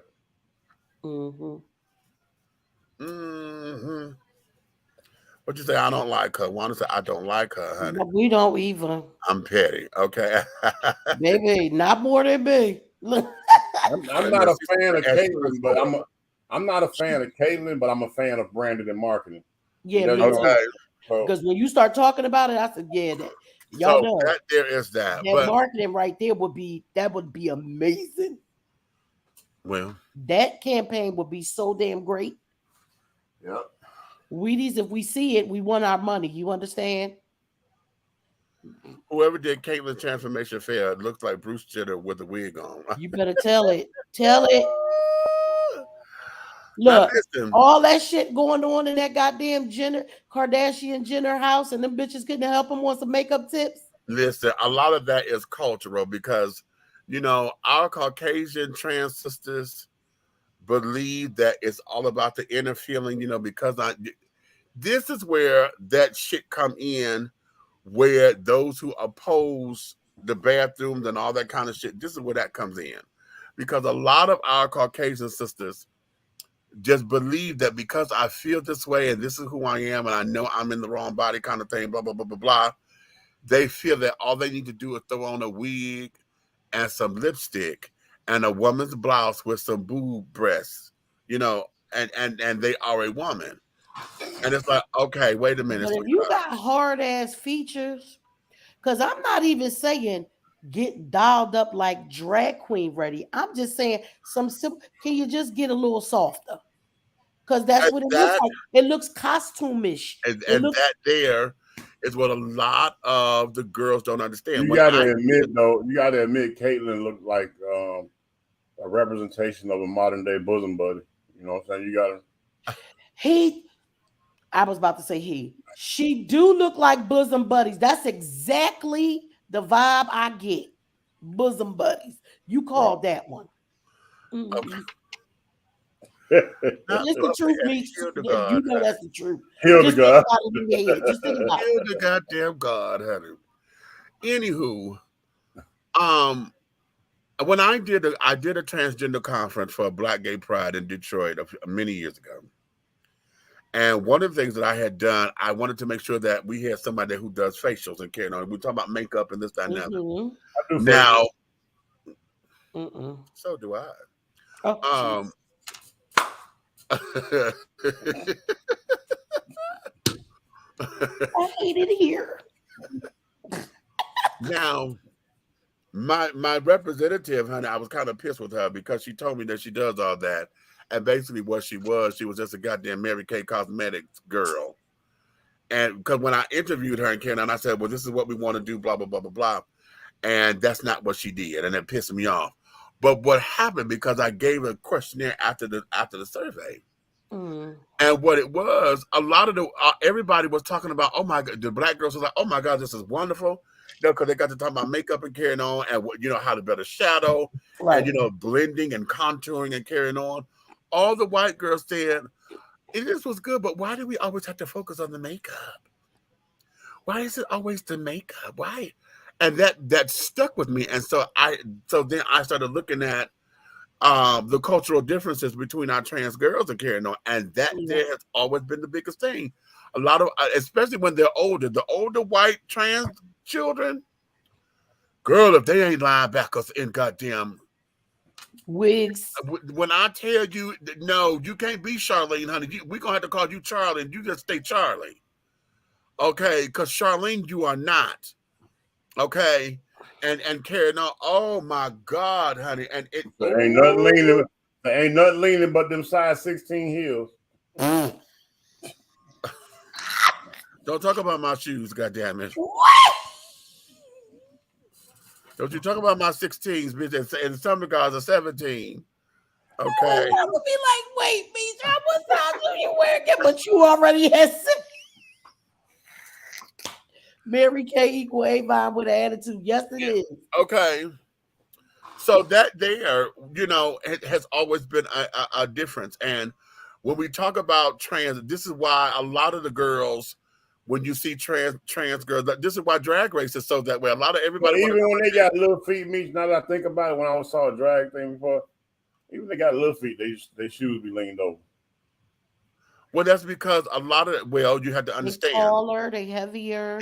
Right, taller, heavier, you know, and a lot of folks, I can't stand that when you walk it and the shoe look like it's about to lean because that heel, it just barely catch that heel, and it looked like it's about to pop, and that's because a lot of girls walk on the heels of their feet and don't know how to balance. I walk on the heels of my feet naturally, okay, which is why it is imperative I have shoes that fit my feet so that I could glide a little bit. I could walk on the balls of my feet, okay. If I can't do that, darling, that's why I always glide. I can't walk fast because if I walk fast, bitch, it ain't gonna be cute. I have to glide. So when you glide and you walking on balls, I got you. Okay. Exactly. Very delicately and very carefully. Hey. Hey. You get your glide on. Okay. This big beach moment is brought to you by Glide Slide. You get yours at Starship.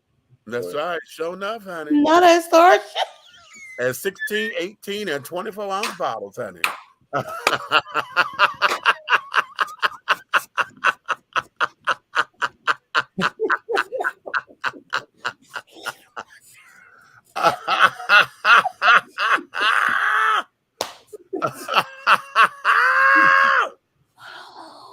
Right. Father, fix it. Yes, they do. They lean with it and rock with it, honey. I can't stand that. And there's a lot of girls, honey, that I've set up there and said, oh my God. I'm like, girl. Oh, in fact, I have a pair that I got to replace the heel because I broke that bitch. And I know every time I walk in, that bitch feel like my ankle is about to pop. I thought, oh no, we can't wear these. I got to replace that heel because when I look at it, I stepped on something and that bitch is all the way slanted. I said, Oh no. No.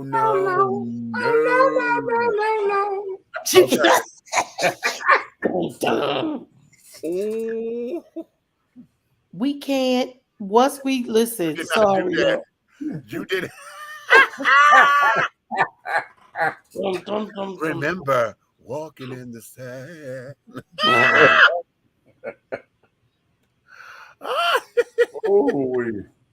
And honey, you glad? Do I really want to? Thank you, baby. Yes, you do. Remember, I told you we was going to Walmart one day.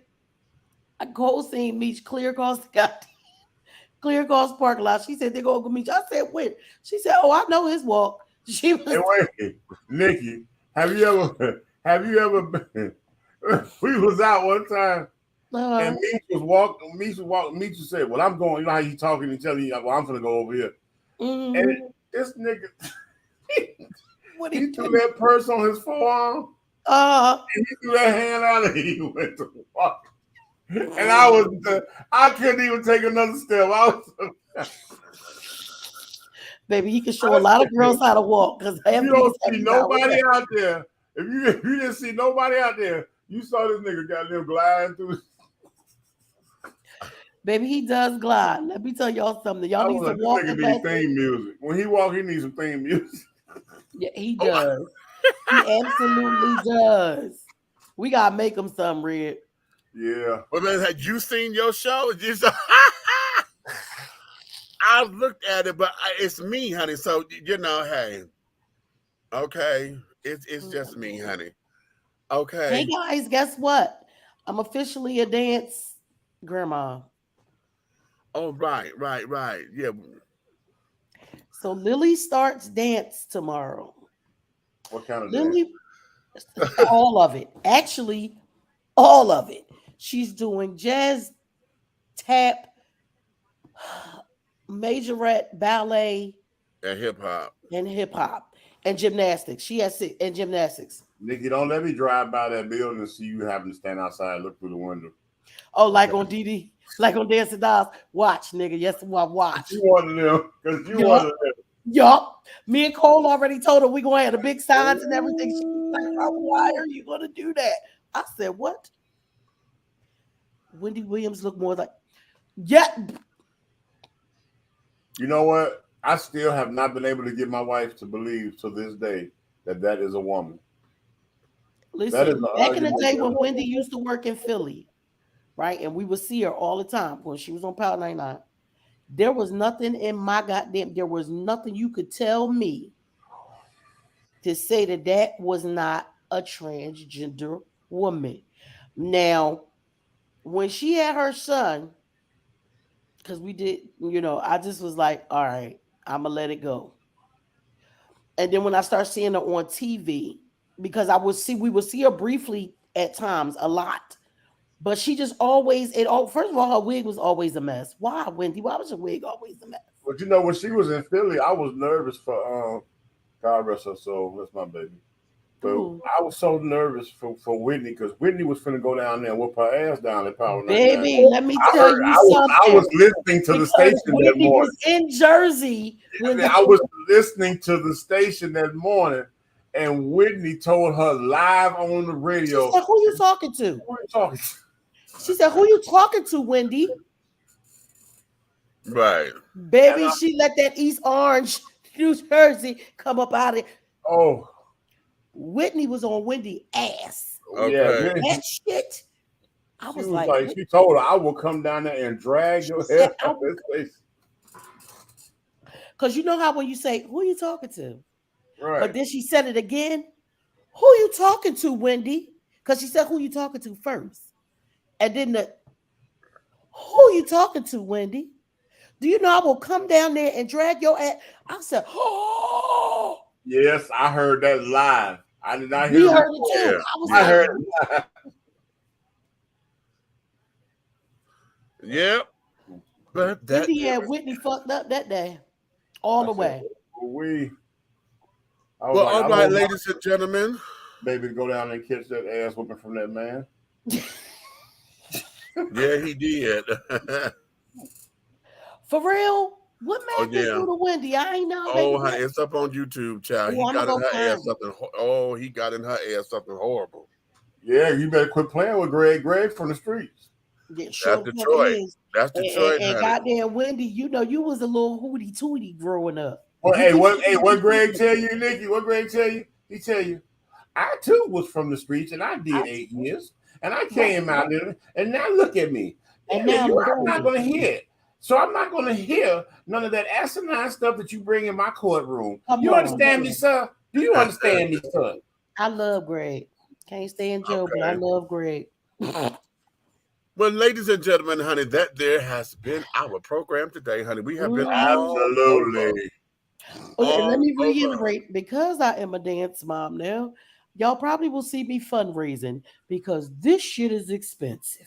How about that? Okay. She got $44 ballet shoes. Motherfucker, you're just starting tomorrow. That she just starting it, which means her feet gonna grow, which means you got to keep buying. The tap shoes are $50. Yep. And then she needs these special hip hop shoes that are also like $55. Not to mention the leotard, the tights, the little tutu shit. Oh yeah. Hey, you better get your ass in the kitchen and start baking.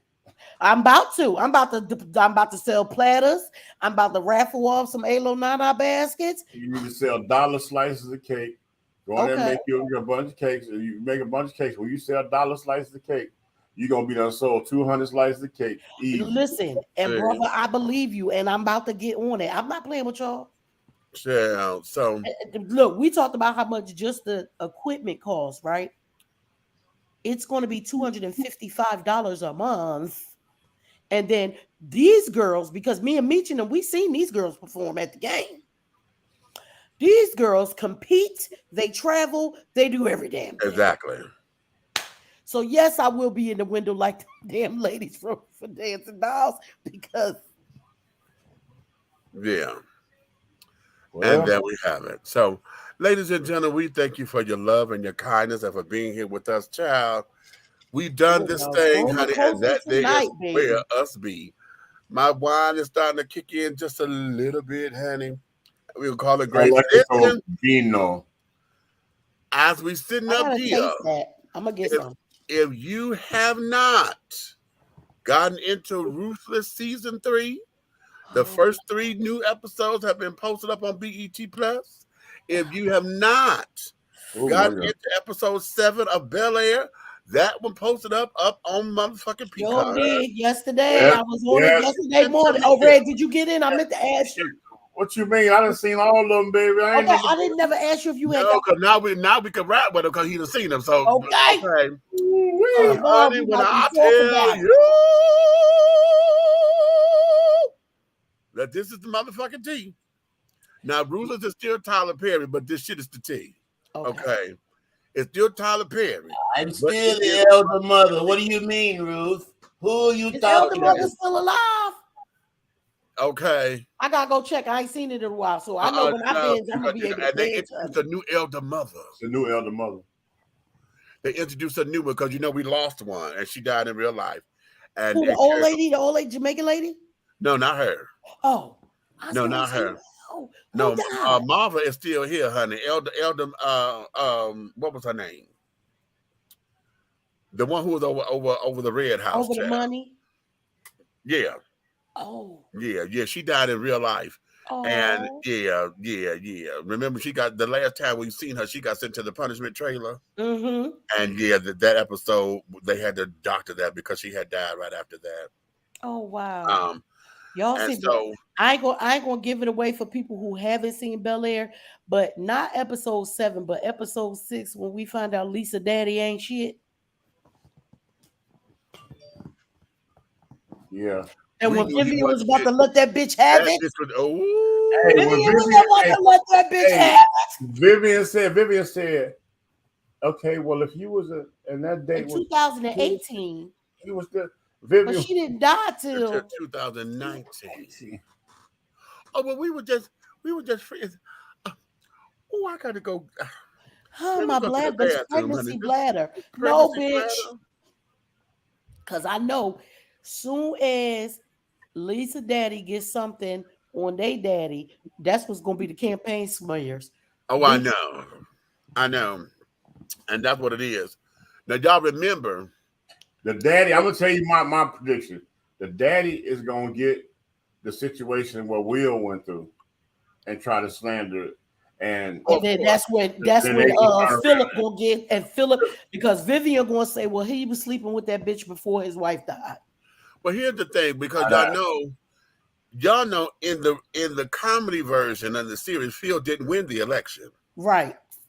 He didn't win it, but he did become a judge. Right. I was going to say, wasn't he the DA and then the judge? Yeah, and then he became a judge. So now we got to see how all that plays out right here. But now, the drama version of all this goddamn judge on this one, not all the shit him and Jeffrey be doing. Baby, let me tell you something. That sexy ass Jeffrey. Hey, that's a real judge. That's a real judge. Did you know I sit up here, baby? Oh my God, I done fantasized about them two. Jeffrey sexy as hell. Jeffrey and Jeffrey is a whole Phil is too. Jeffrey a whole motherfucking gangster out in these motherfucking streets. You say one word to Jeffrey and the shit is handled. You understand me? Listen, okay. The motherfucker he asked about the damn little light-eyed boy. Jeffrey say already on it. He blah blah blah blah blah blah blah.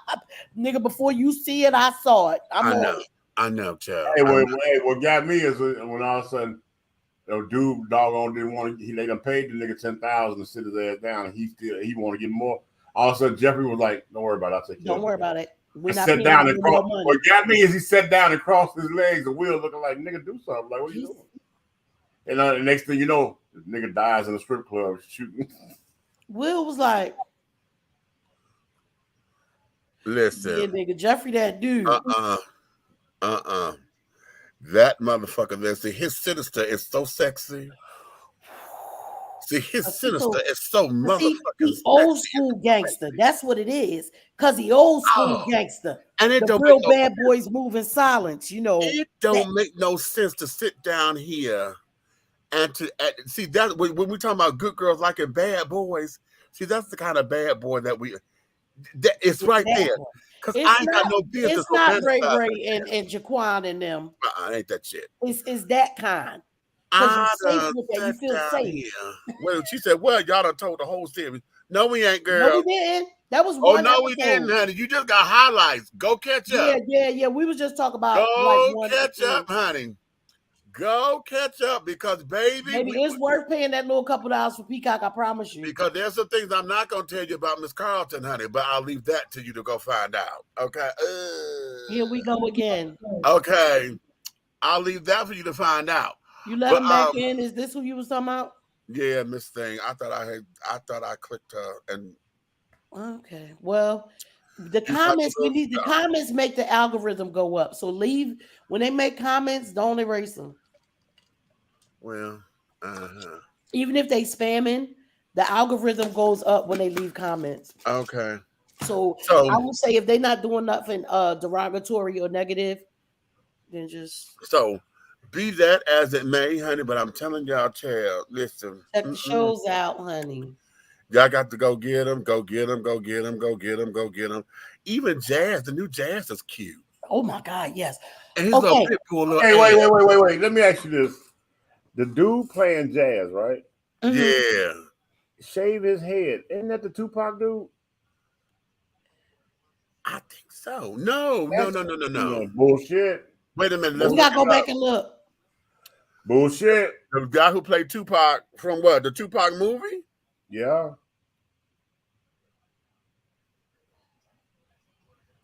We gotta go look. Hold on. Because I looked at him, I was like, damn, I said, I swear that looked like Tupac. Okay, wait a minute. You might be right. Hold on. You might be right, child. Wait a minute. But what you say? Hold on. You said, well, what you say? Hold on. No, it's not. They do look alike, but that's not him. Oh, okay. That's not him because the guy who's playing, and I'm like, wait a minute. Right, the guy who's playing Jazz his name is Jordan Jones. The guy who played Tupac name was Demetrius Chip. Okay. Yeah, but they do favor each other. They do favor. I'm like, damn, they look alike. They do favor. Yeah. Mm-hmm. Ooh, but that Hillary, boy, that is a tall glass of chocolate. That's Coco Jones. You know what? That's Coco Jones. She used to be on Disney, Red. I don't give a damn about Mickey Mouse. Let me tell y'all something. That heifer can sing. You know what they made? I wonder if they're gonna let her sing on here because that'll be nice. I hope so, or at least be on some of the soundtrack stuff. Right. Because she can. Singing. Oh my God. But yeah, that there, I'm telling y'all, honey, y'all got to get scripted television is just beautiful these days. It's coming back, you guys. Oh, if you haven't seen it, there's a series on there. I don't know if it's coming back or if it's just one of those how they just do a short series and then that's just it. But A Piece of Her. Have you guys seen that? I have not seen that yet. Had me and Cole in here on the edge of our damn seats trying to listen. And I had kept skipping it. And one day I was just like, I can't find shit to watch. And I went to the first episode, drew me in its suspense. It's another one of them things where I feel like Tay would have wrote this shit. Okay. Baby. Okay. Mm-hmm. It's only 8 episodes. Okay. But even when it's over, it still leave more questions. So I'm like, damn. Did y'all watch the series with Wesley Snipes and Kevin Hart? No, I keep seeing it. Yeah, my God. Okay, I'll watch it tonight before I go. I'm gonna start. The real something. What's that? Yeah, there's something real. Oh my God. That right there is. Hey, let me tell you something. I've heard so many people talk about that. I forgot. I have never thought I would see a movie position like a movie where this nigga is, or where he kills somebody. Who, Kevin? Yeah. Don't say nothing more. Don't say nothing. Talk about it tomorrow. Look, I'm about y'all know I'm about to go in the room. That we gonna talk about tomorrow. As a matter of fact, we finna go shut this shit down. I'm not yes. gonna, Good night, y'all. all day. Good night. Tomorrow we're gonna be in a little later because we got a game tomorrow, honey. But we got a guest too, so we're gonna try. We got a guest, so I may, depending on what the game look like, I may cut short because we got a guest coming. But nonetheless, that be that. But in any event, honey, yeah. Okay. Y'all go catch up what I said now. Catch it out because we're gonna have a day where we just talk about the shit, honey. I just want to be up here. We just gonna talk about our shit. Just do that. We might need to do that. Well, no, we got guests tomorrow, but yeah, we need to do that we because do it we ain't gonna take up the whole show. Okay, well, let's do it tomorrow then, y'all. Okay. And y'all and down there in the audience, y'all tell us shows y'all want us to talk about and stuff. Or something that you think we need to see. Because sometimes we need to just take it light. Because some of this shit be ready. Girls, and guys, honey. Listen, the world, honey, that we living in. And buds too. I'm going to bed. I'm going to go watch the damn show. Get on my nerves. I'm not. You know what? Wait a minute. Good night, y'all. Anyway, I'm not gonna even do it. If you love us, tell a friend, honey. If you hate us, tell all of your motherfucking enemies, honey. But do know this: everything that we're doing over here, honey, in any way, shape, style, form, or fashion, everything that we're doing will move forward. On that note, darling, you may finish all of your crumpets because the tea has been dished, and you've been dishing tea, darlings, with Big Meech and Aunt Nikki and the big guy ally right there, honey. That is the big red fella. Okay, I'm yours truly, Big Meech, honey. We will see you guys on another moment, honey. So you know what?